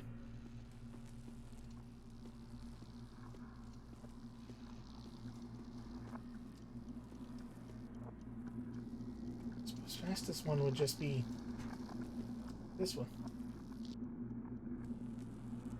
Boop. It worked! You're in the past now. This is what everything looks like, the way the Cradle remembers it. It's like a stitch in time. You can't die here because you're inside a patient. But if the staff catch you, they'll take away your toy, and you'll have to find another one. Hold on. Where are we? 485. Shit. Now will you get my diary? In the real world, it's all torn apart, and we never find all the pages. But in the past, it's just the way I left it, up in the nursery tower. Please find it and burn it in the morgue. Sure thing, creepy ghost girl. And there's our new enemy. The staff.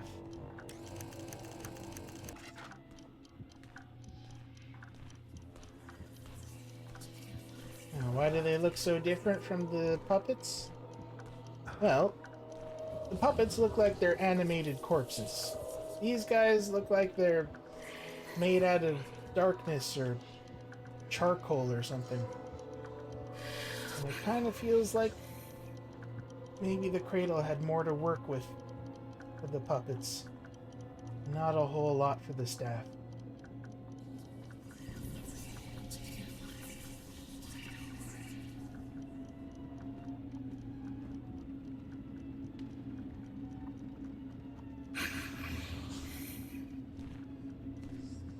Yeah, I know you saw, jerk.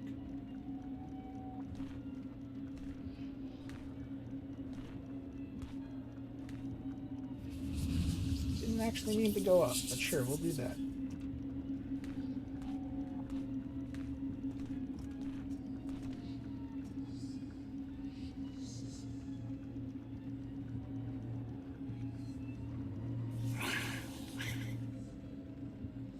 Oh, shush.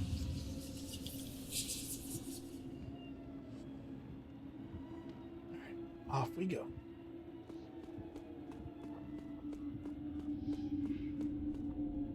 Why am I going this way?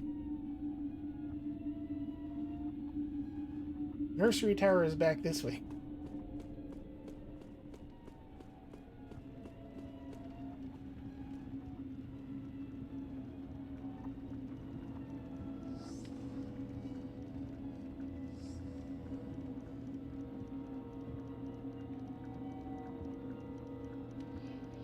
Okay, there we go.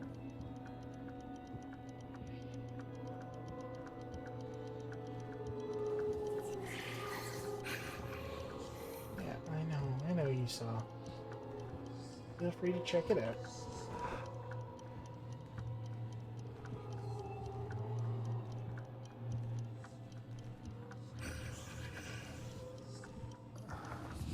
No, you're not gonna?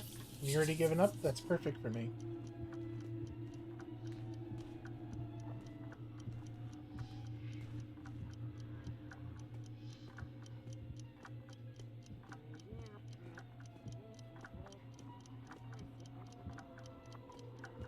Okay, he does just stand there. Perfect. Now the guy I have to worry about is over here. Patrols around the nursery tower. This jerk.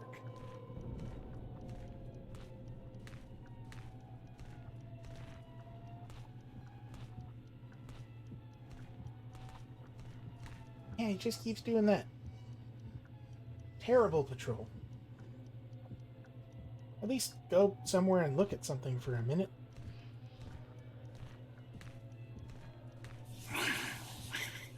What's that?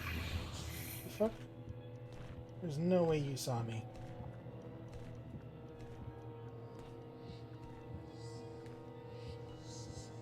Wait, what's this room? Absolutely nothing.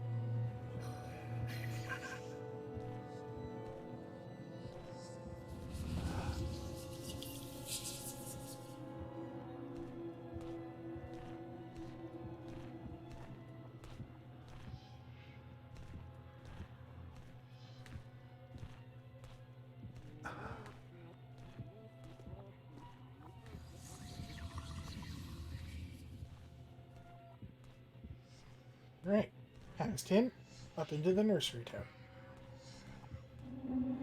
When they started letting the patients stay here, there wasn't enough room for everybody. All of us children had to move here into the nursery tower, where the babies used to be.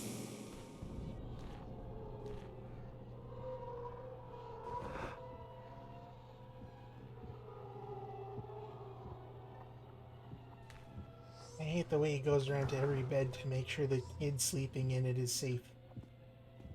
It's just creepy. Whoopsie doodle.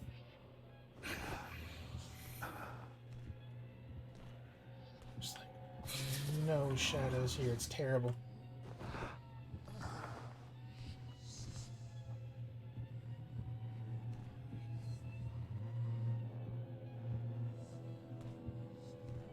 Yeah, that's right. Give up.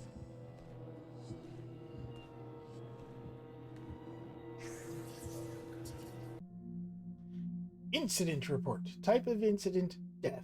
Patients/staff members involved, Laurel S., orphan. Witnesses/informants, H. Drept, orphan. Description of incident. 2 orphans were playing in the attic of the asylum area when one of the patients must have killed the girl. Large amount of blood marks the scene of the incident, but no body has been found. A search is underway. The girl's playmate, Drept, insists the killer was some sort of hag, a gray lady, but not a patient. However, since he's just a child and without other witnesses or evidence to back up his story, we can only conclude that one of the patients killed the girl, then hid the body. Conclusion. We must enforce the no orphans near the white ward patient rule. You're lucky the girl has no family to make a fuss.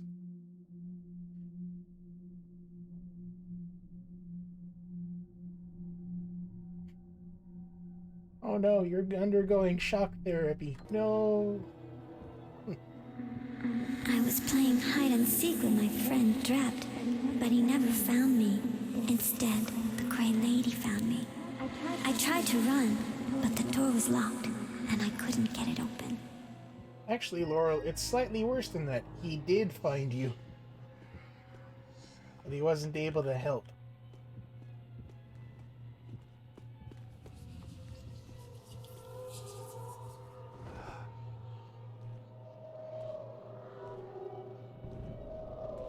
So, one of the things I've heard is that electroshock therapy is, like, actually quite a gentle therapeutic thing that does actually, like, help. Like, it's nowhere near as crude and medieval as movies and books and television make it out to be.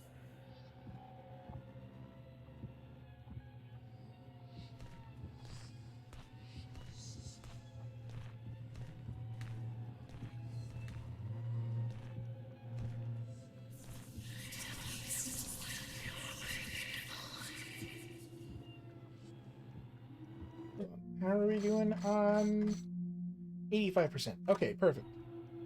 Because we still have the surgical son of a bitch.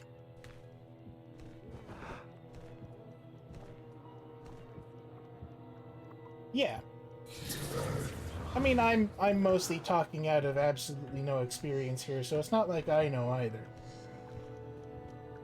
I just have heard on the internet from people that have gotten shock therapy that it's not as bad as it sounds. So, you know.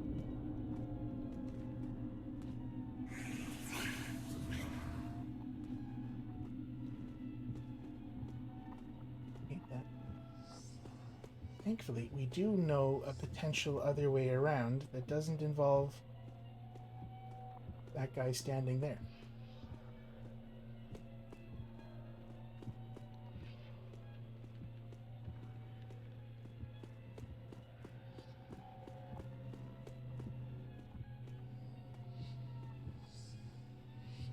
The silver surgical kit isn't available in the past.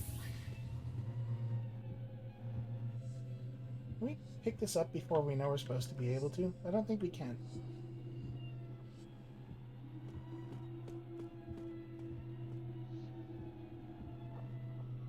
Oh look, we can. Well, that saves us a little bit of time. Kinda wish I hadn't, actually.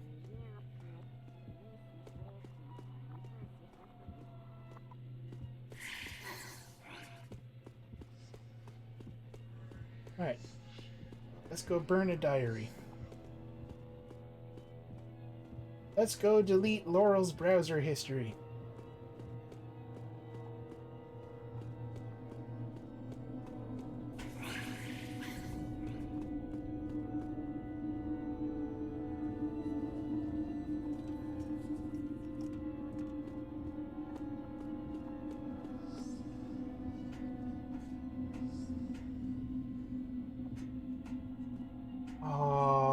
You know what? We probably could have gotten the teeth here in the past.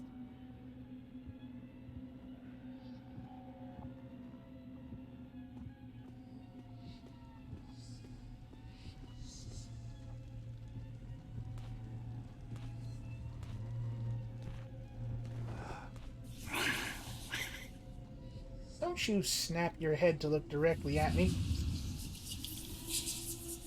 I am invisible right now.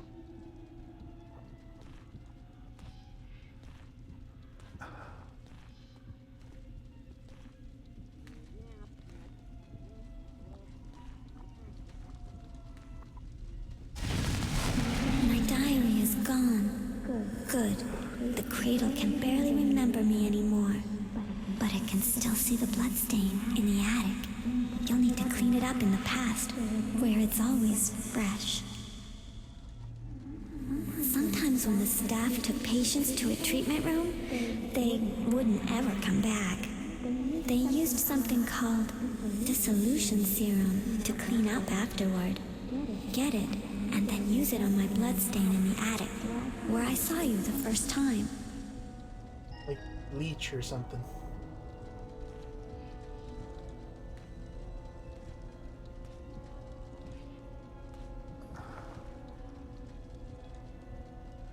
Yeah, you have a conversation with an invisible person there. I'm just gonna move on ahead over here.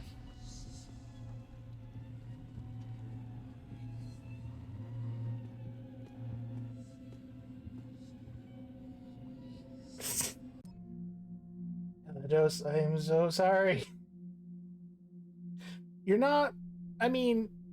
Okay, you did miss the fun bit at the beginning where there's no enemies and it's all scary. But we're just onto the dissolution serum bit, so you still have a good bit left. How are you doing today, anyway?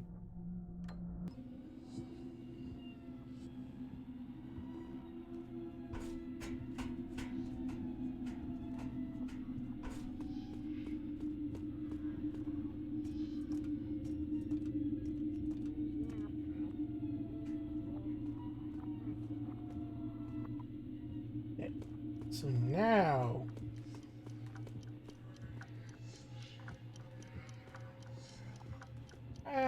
I mean... I'm glad that you're here now.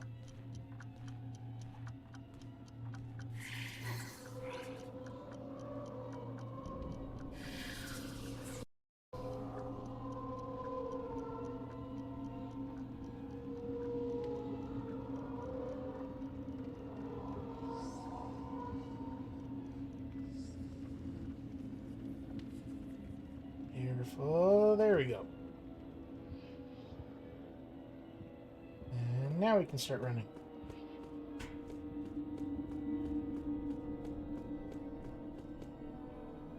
Except for this jerk. What are you doing there?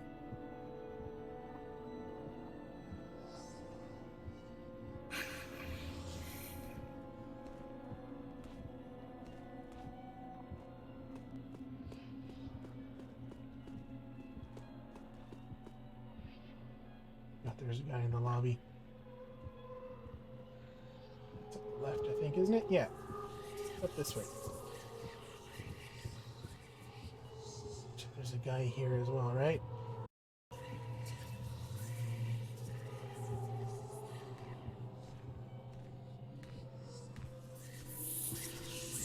Yeah, there he is. What are you doing there?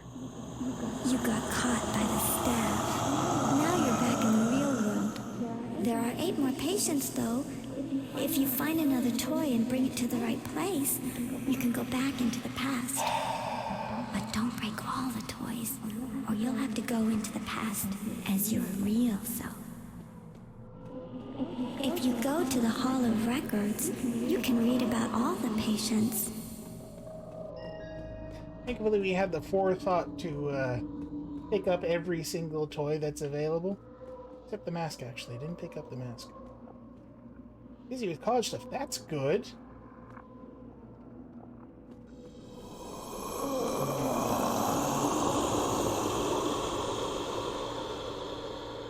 And yeah, I forgot that I was gonna, like,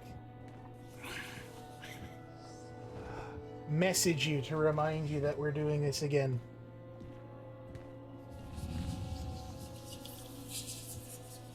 Still, it's not like I'm so close to the end that there's no point being here. We've got a couple more missions to run for Laurel before we're able to leave.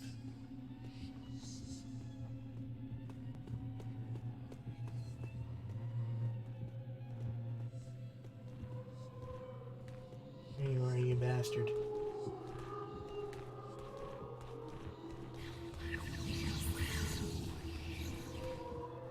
Don't get stuck there, come on.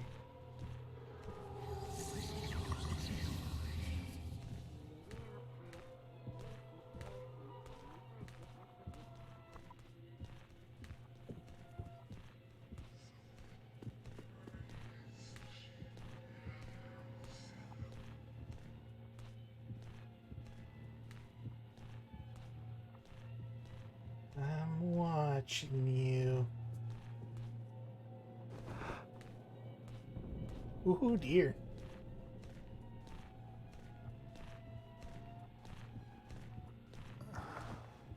Well, I'm glad you got to stop by and see just a little bit of it anyway. Oh, thank you. I was slouched. I'm gonna take this opportunity to do a bit of stretch. Oh, thank you. And thank you.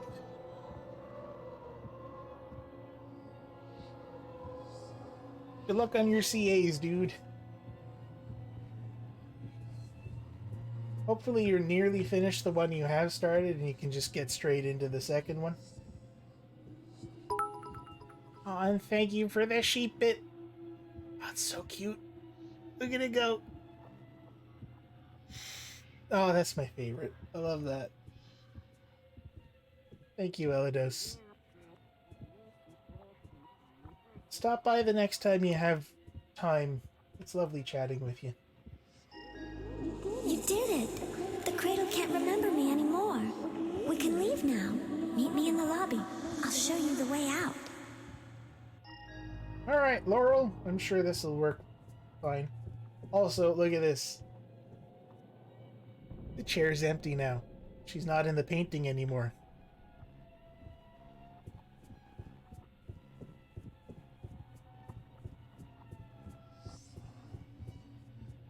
See you later.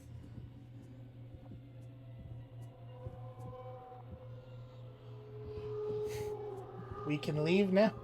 Oh yeah, no, of course we can leave. Sure, what problem could there be? In fact, we don't even need to be in the past anymore.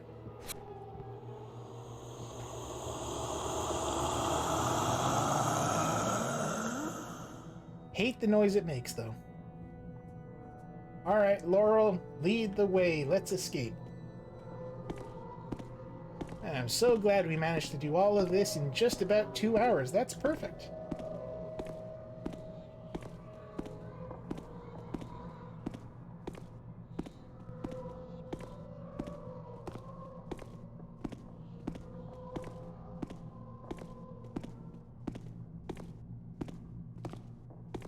Alright, you go on ahead there first. I know how this thing can be if I try to go first. You've escaped. Now it's our turn. Freedom!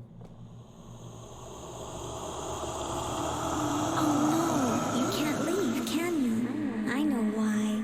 This place remembers you now. You've been here too long. There's only one way to leave the Cradle. You have to trick it. I'll help you. First you have to enter the past as your real self. There's a cage in the storm cellar.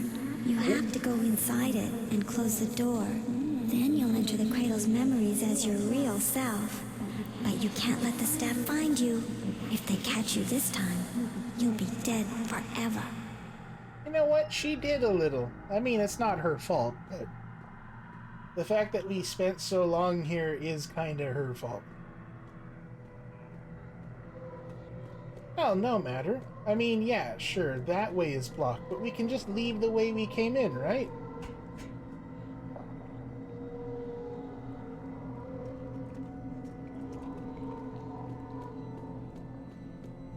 Dum-de-dum-dum-dum. Let's just leave out the, what is it called? I have a bad feeling about this. So do I, Pitch Darkness. I mean, no I don't. It's perfectly fine. We'll just leave out of the, like, cellar door thing that we came in. Oh. It won't open. That's not a good sign. Well, we're dead. Alright. Let's go send ourselves back in time again.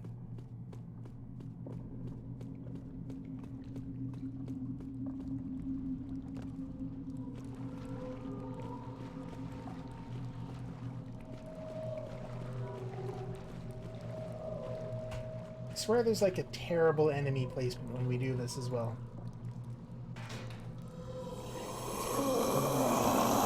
Yes, that's it. You're really here in the past. This is a there he different is, the time. bastard. Just before the end. You look like yourself now. Cradle can see you. If the staff find you, they'll kill you. Alright, well... There's one last thing you have to do. of Go course to the there top is. of the staff tower. There's an open window up there. You have to jump out. Then the Cradle will think you killed yourself. But you won't really die. You'll just be outside where it can't see you. I'll be waiting for you. Alright. If you say so, creepy ghost girl. There's a guy up here as well. Alright. So I think right about now is about time... You bastard.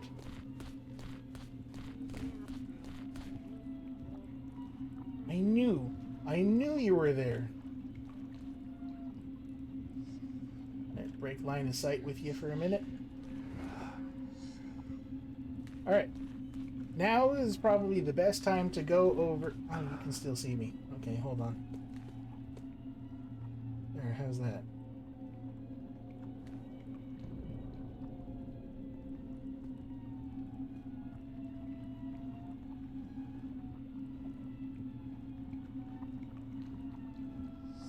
Yeah, you can't see me anymore now, can you?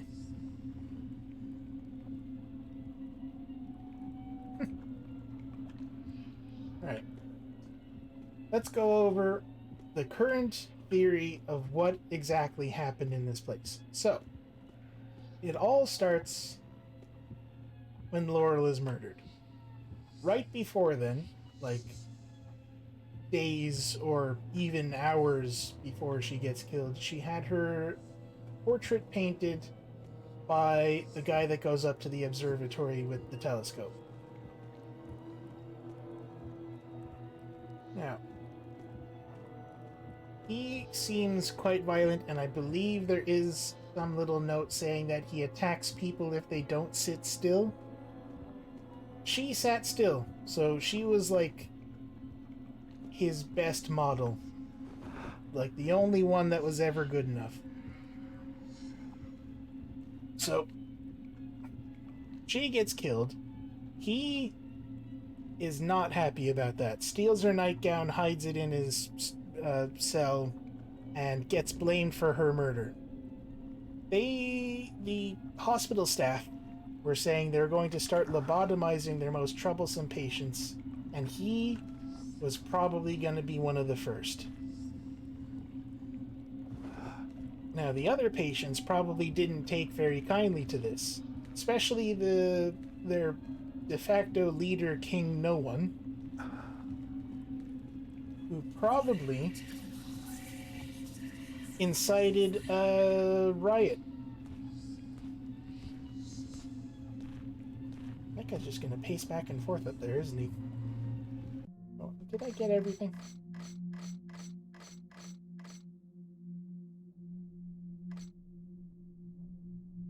Right.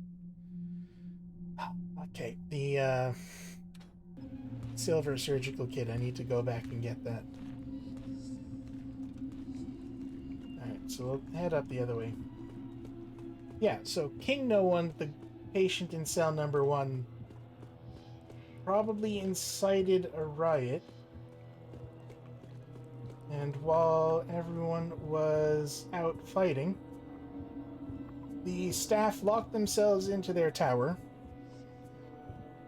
and the patient that was known for starting fires probably did what she was known for and burned the whole place down.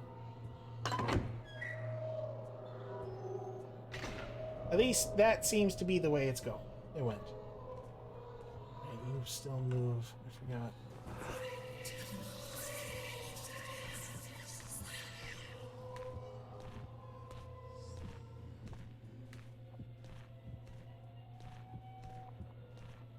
I think I mentioned this when I played this first, but the game, this mission, I mean, there's a striking similarity to the 1999 or 2001 or whenever it was remake of House on Haunted Hill. Like an uncanny resemblance to the thing. To the point where I would be surprised if it wasn't an inspiration somewhere along the way. But the other thing is, I also can't find any mention of it being an inspiration.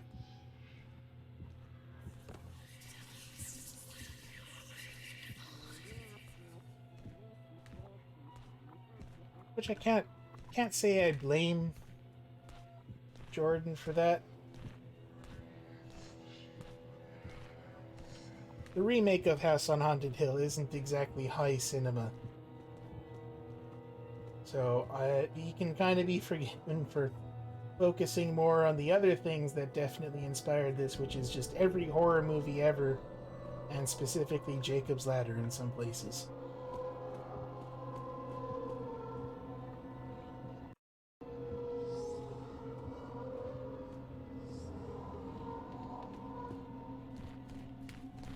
Right.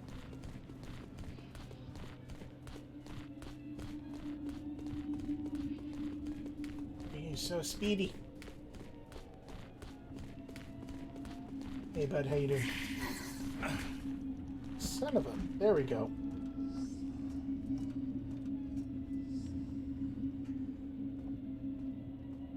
Professional I am not.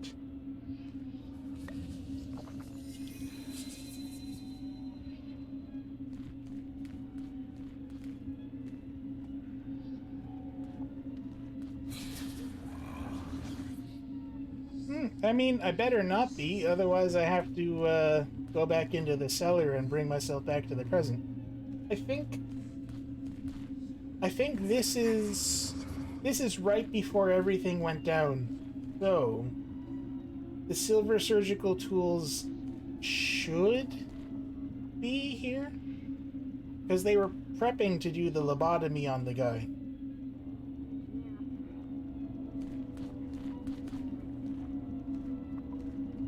So by all rights, they should be there now.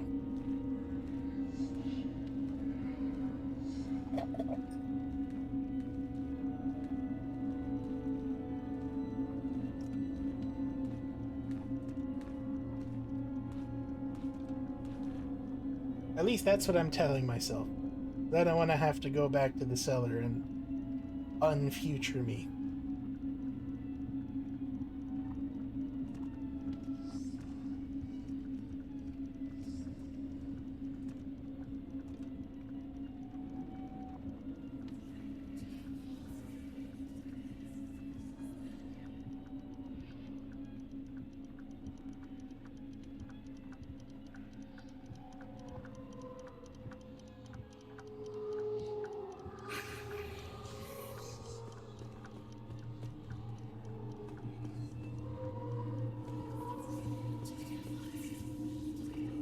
Wait, no, not morgue.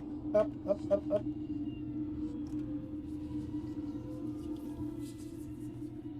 Lobotomy theater, which is further this way.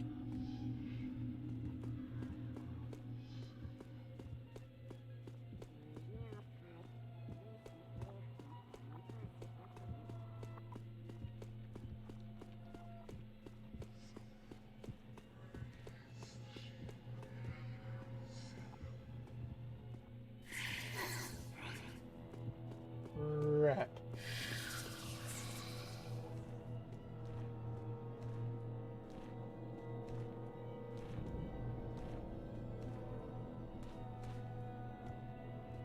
Okay, yeah, alright, we're gonna have to go back into the past, or future, present. Going back to the present. They're normally there. Oh, that's disappointing.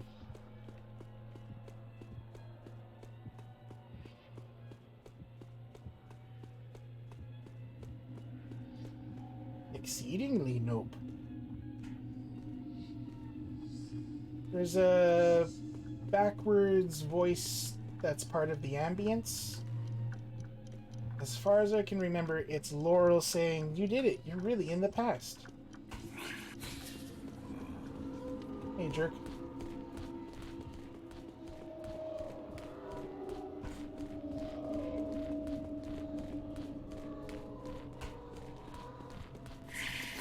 other jerk.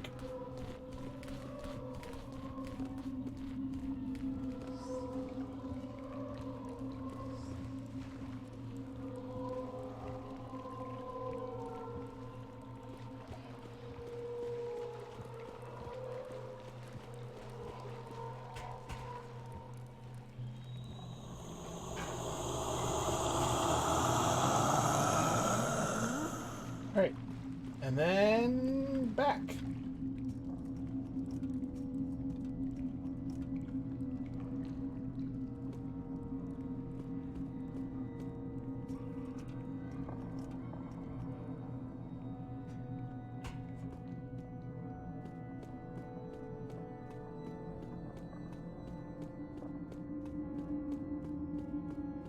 Ah. Third time's the charm.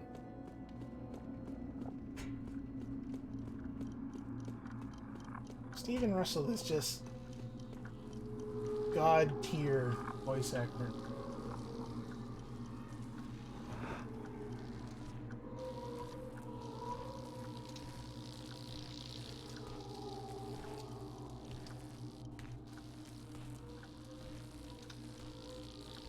What I love the most, I think, is that Laurel is voiced by the same lady that does Victoria. No, again. I did it again. Back up. I'm so used to going to the morgue. Oh, for feck. Yeah, I know. I know, you hear me.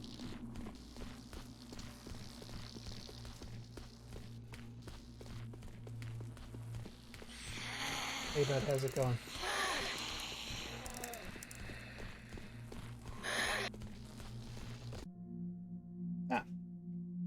Terry Brocious, exactly. Ranker, I was impressed with your report on the botched lobotomies. Sometimes mistakes such as these are our greatest learning tool. I shouldn't wonder that in the future they'll call this procedure the Ranker lobotomy and use it on the most difficult cases. I'd enjoy the opportunity to observe you performing one soon. Petty Hugh. Back off.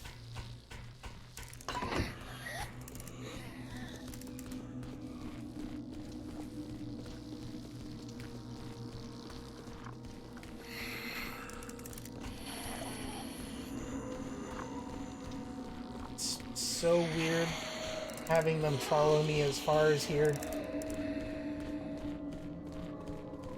Look at that. Now there's enemies in this area.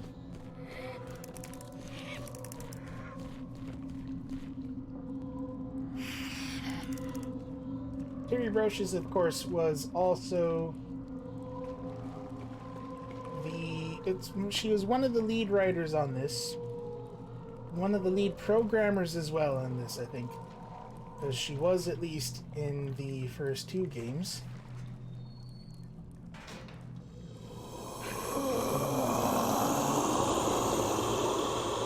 Good idea. I will.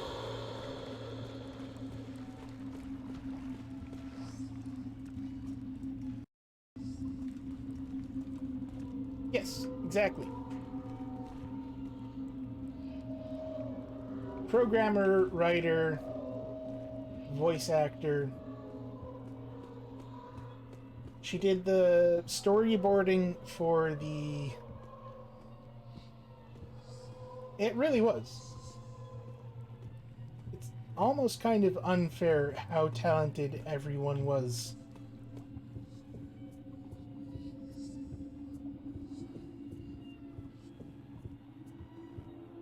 Oh, she, I'm pretty sure she did some storyboarding for the cutscene in Thief 1 where Garrett gets his eye ripped out.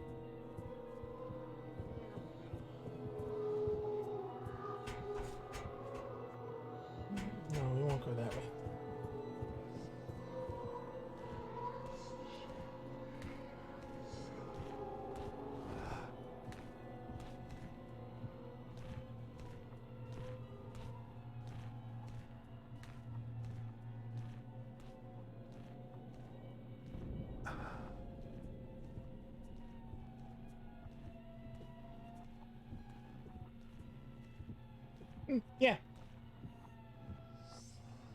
I mean, it's close enough that I get what you're going for. But yeah, no, Looking Glass Studios was just unfair levels of talent. And then they had to close because they couldn't make enough money to stay open, which is ridiculous.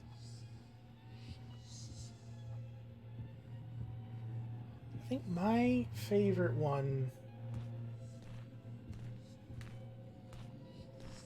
Why are you coming back up this way?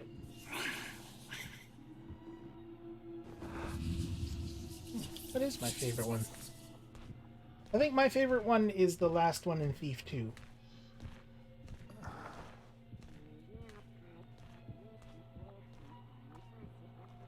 It will never not be unfair that one of the best game development studios in existence had to close down because for whatever reason their genre-defining games didn't make enough money to keep them open.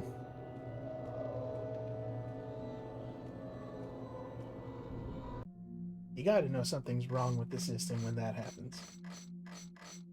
We did get everything. Alright. I knew it. I knew if I'd gone in there, you would have popped out. Oh yeah, just do a little spin. One of the other things is... That is a good idea.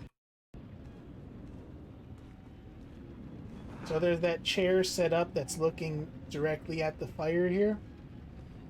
So the arsonist lady probably set the fire, then pulled up a chair to watch. Which is just... That's just a perfect little detail. I mean, look at that. That's ridiculous.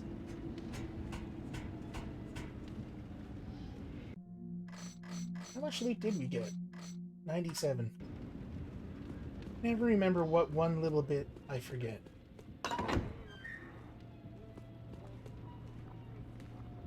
Wait here for a minute.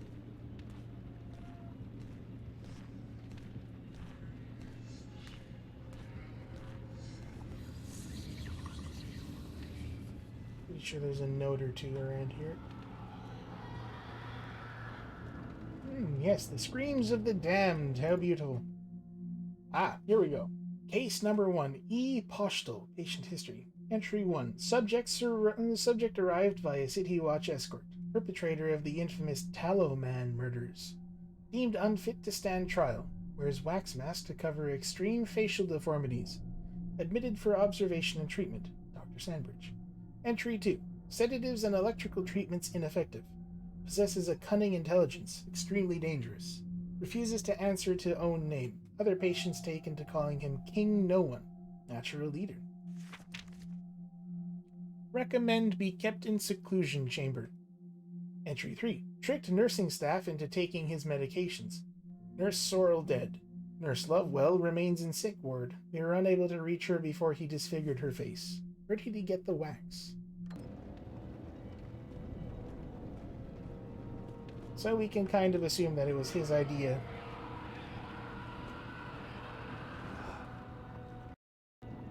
Inside your mind.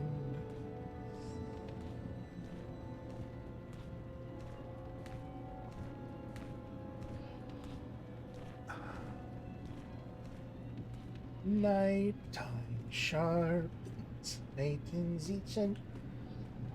Let's just bring this down while we're here. It is so hard to fob the right button.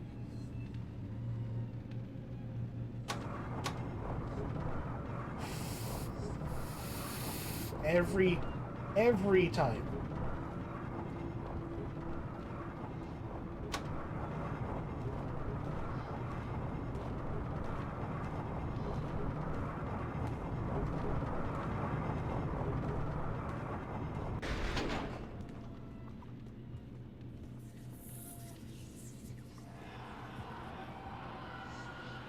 Not that every time you walk into this room, the screams start up again.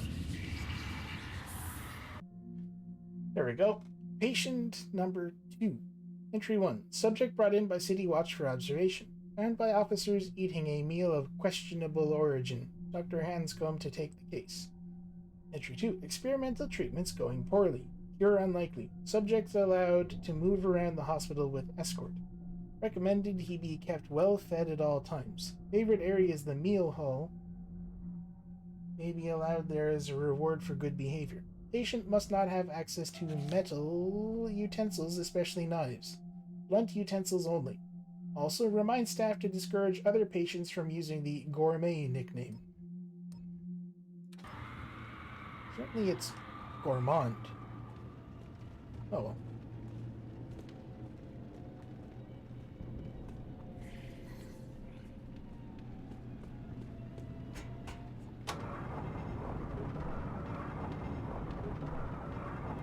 Then, yeah, one spooky guy just standing here to give you a spook. Hey, how's it going, buddy?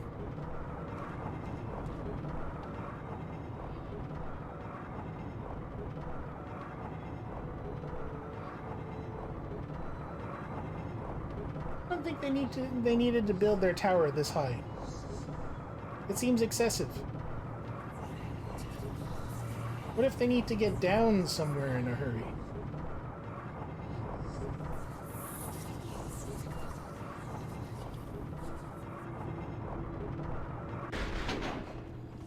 Alright, and now for the least stealthy part of the entire game.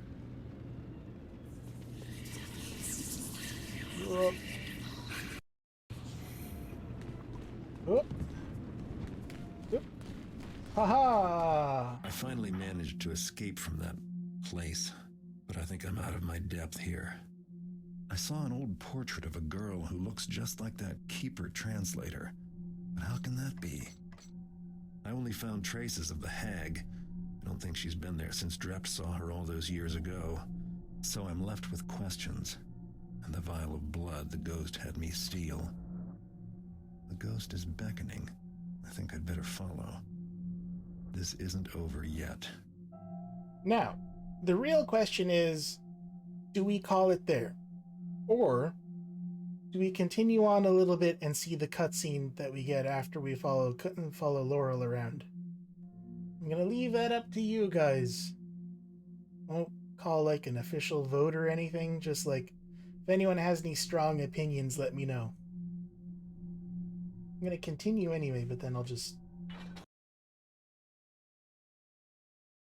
We put it out the storm drain that leads outside. So it's like we sent it down a drain and then it ends up outside. See the cutscene?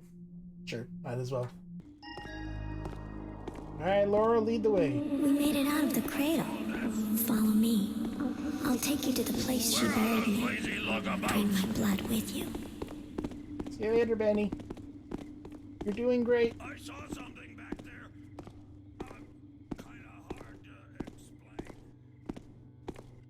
You're doing wonderful though, sweetie. Continue on.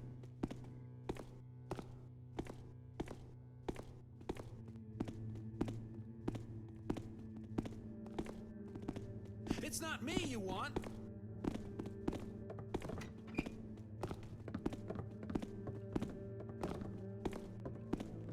Aha! Thou wilt not slay me, wretch! See you later, Hammer. I am aligned with everyone, right? Yeah. Just come on out so's I can fight you. Got free my own. Hey, friend. Excuse. What's this? 'Tis not safe, even for the righteous.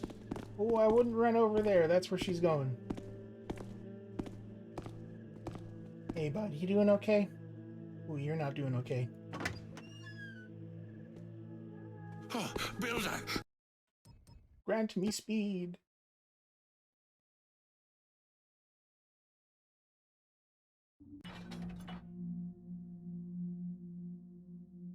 There we go. Oh, you could Shout see warrior, her mask brethren. real good there for a minute.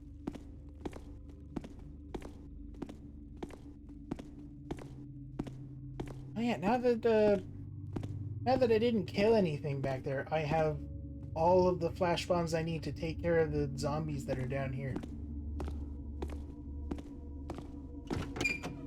Thank you.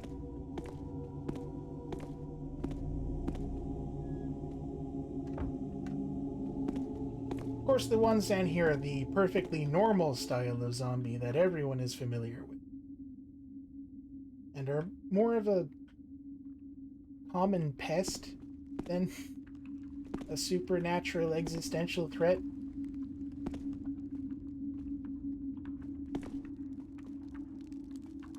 Like that doesn't get said often enough. Zombies are just a known quantity in this game. Everybody knows they exist. We better get someplace soon. Yeah, I'm the starting to snow lose chambers. patience. There's like references around here as well. Like people from previous games are buried here. Hammer Hunt. Hey, bud.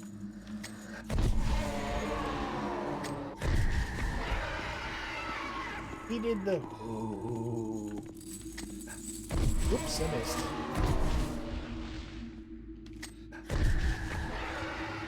There, give me a second. And I'm here.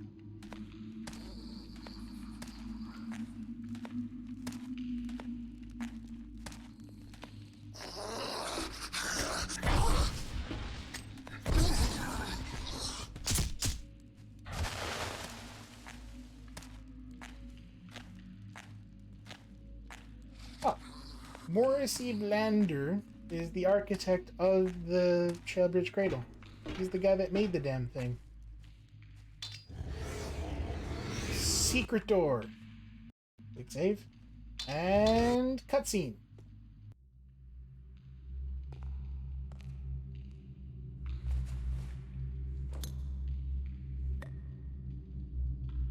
I miss this style of cutscene.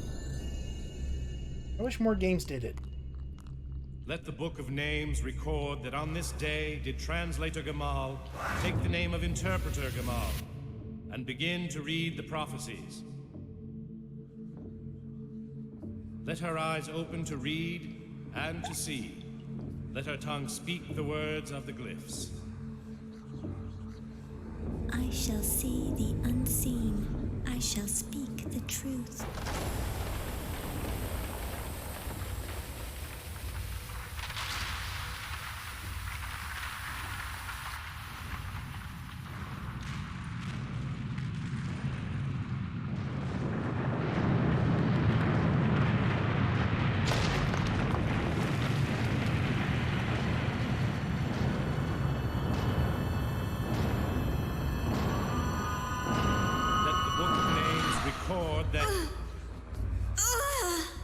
Interpreter Gamal, what's wrong?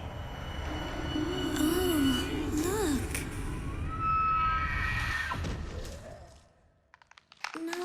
No. Curse her stinking, rotting bones!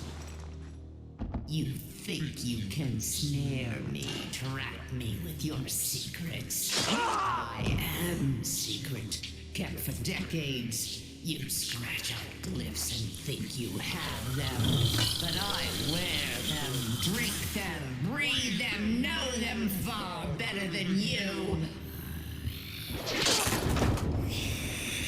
I am glyphs now and for all time. I'm me again. She can't use it anymore. Finally, now you see me. My skin, my bone as I am. You will not live to thwart me. I have gathered all I need. Talismans, tomes, artifacts, writings. I have them beyond your grasp. I trace, I discover, I read. And soon I shall come to the last of all glyphs that you seek, stumble, follow, but shall never find. I'm afraid we're going to have to rip a few pages from the Book of Names. It's so good. You did it. I knew you would. The Gray Lady, she buried my body here, where no one would ever find it. She put those marks on the grave, so I couldn't leave. Then she made herself look like me. But now the marks are gone, and she can't use my shape anymore.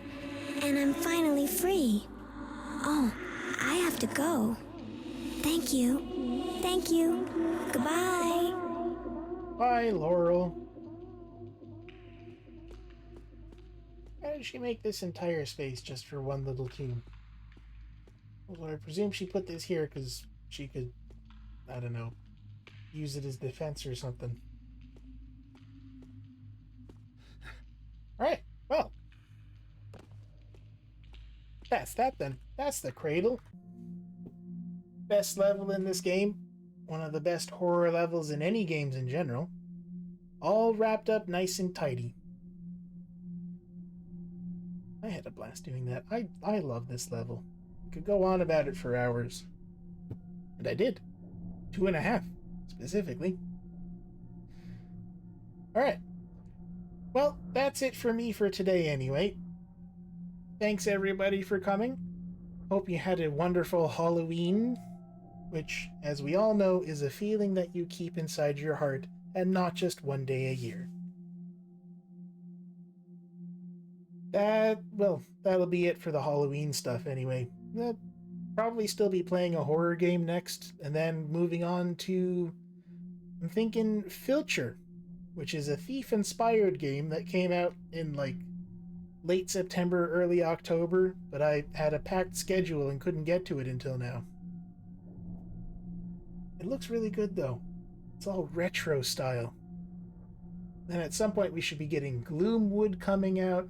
And that'll be great, because that's another thief-inspired horror sneaky game. It's a really good time to be a Thief fan. Anyway, like I say, that's it for me for today.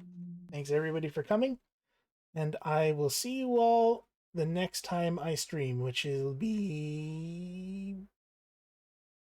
I'm not sure, actually. I'm busy tomorrow. I think I'm busy tomorrow. I'll let you know if I'm busy tomorrow. I'm definitely busy Friday. That one I know. I might not be busy tomorrow. If I'm not busy tomorrow, I'll stream then, and I'll post about it on Twitter. You know, the normal stuff. But until then, bye-bye for me.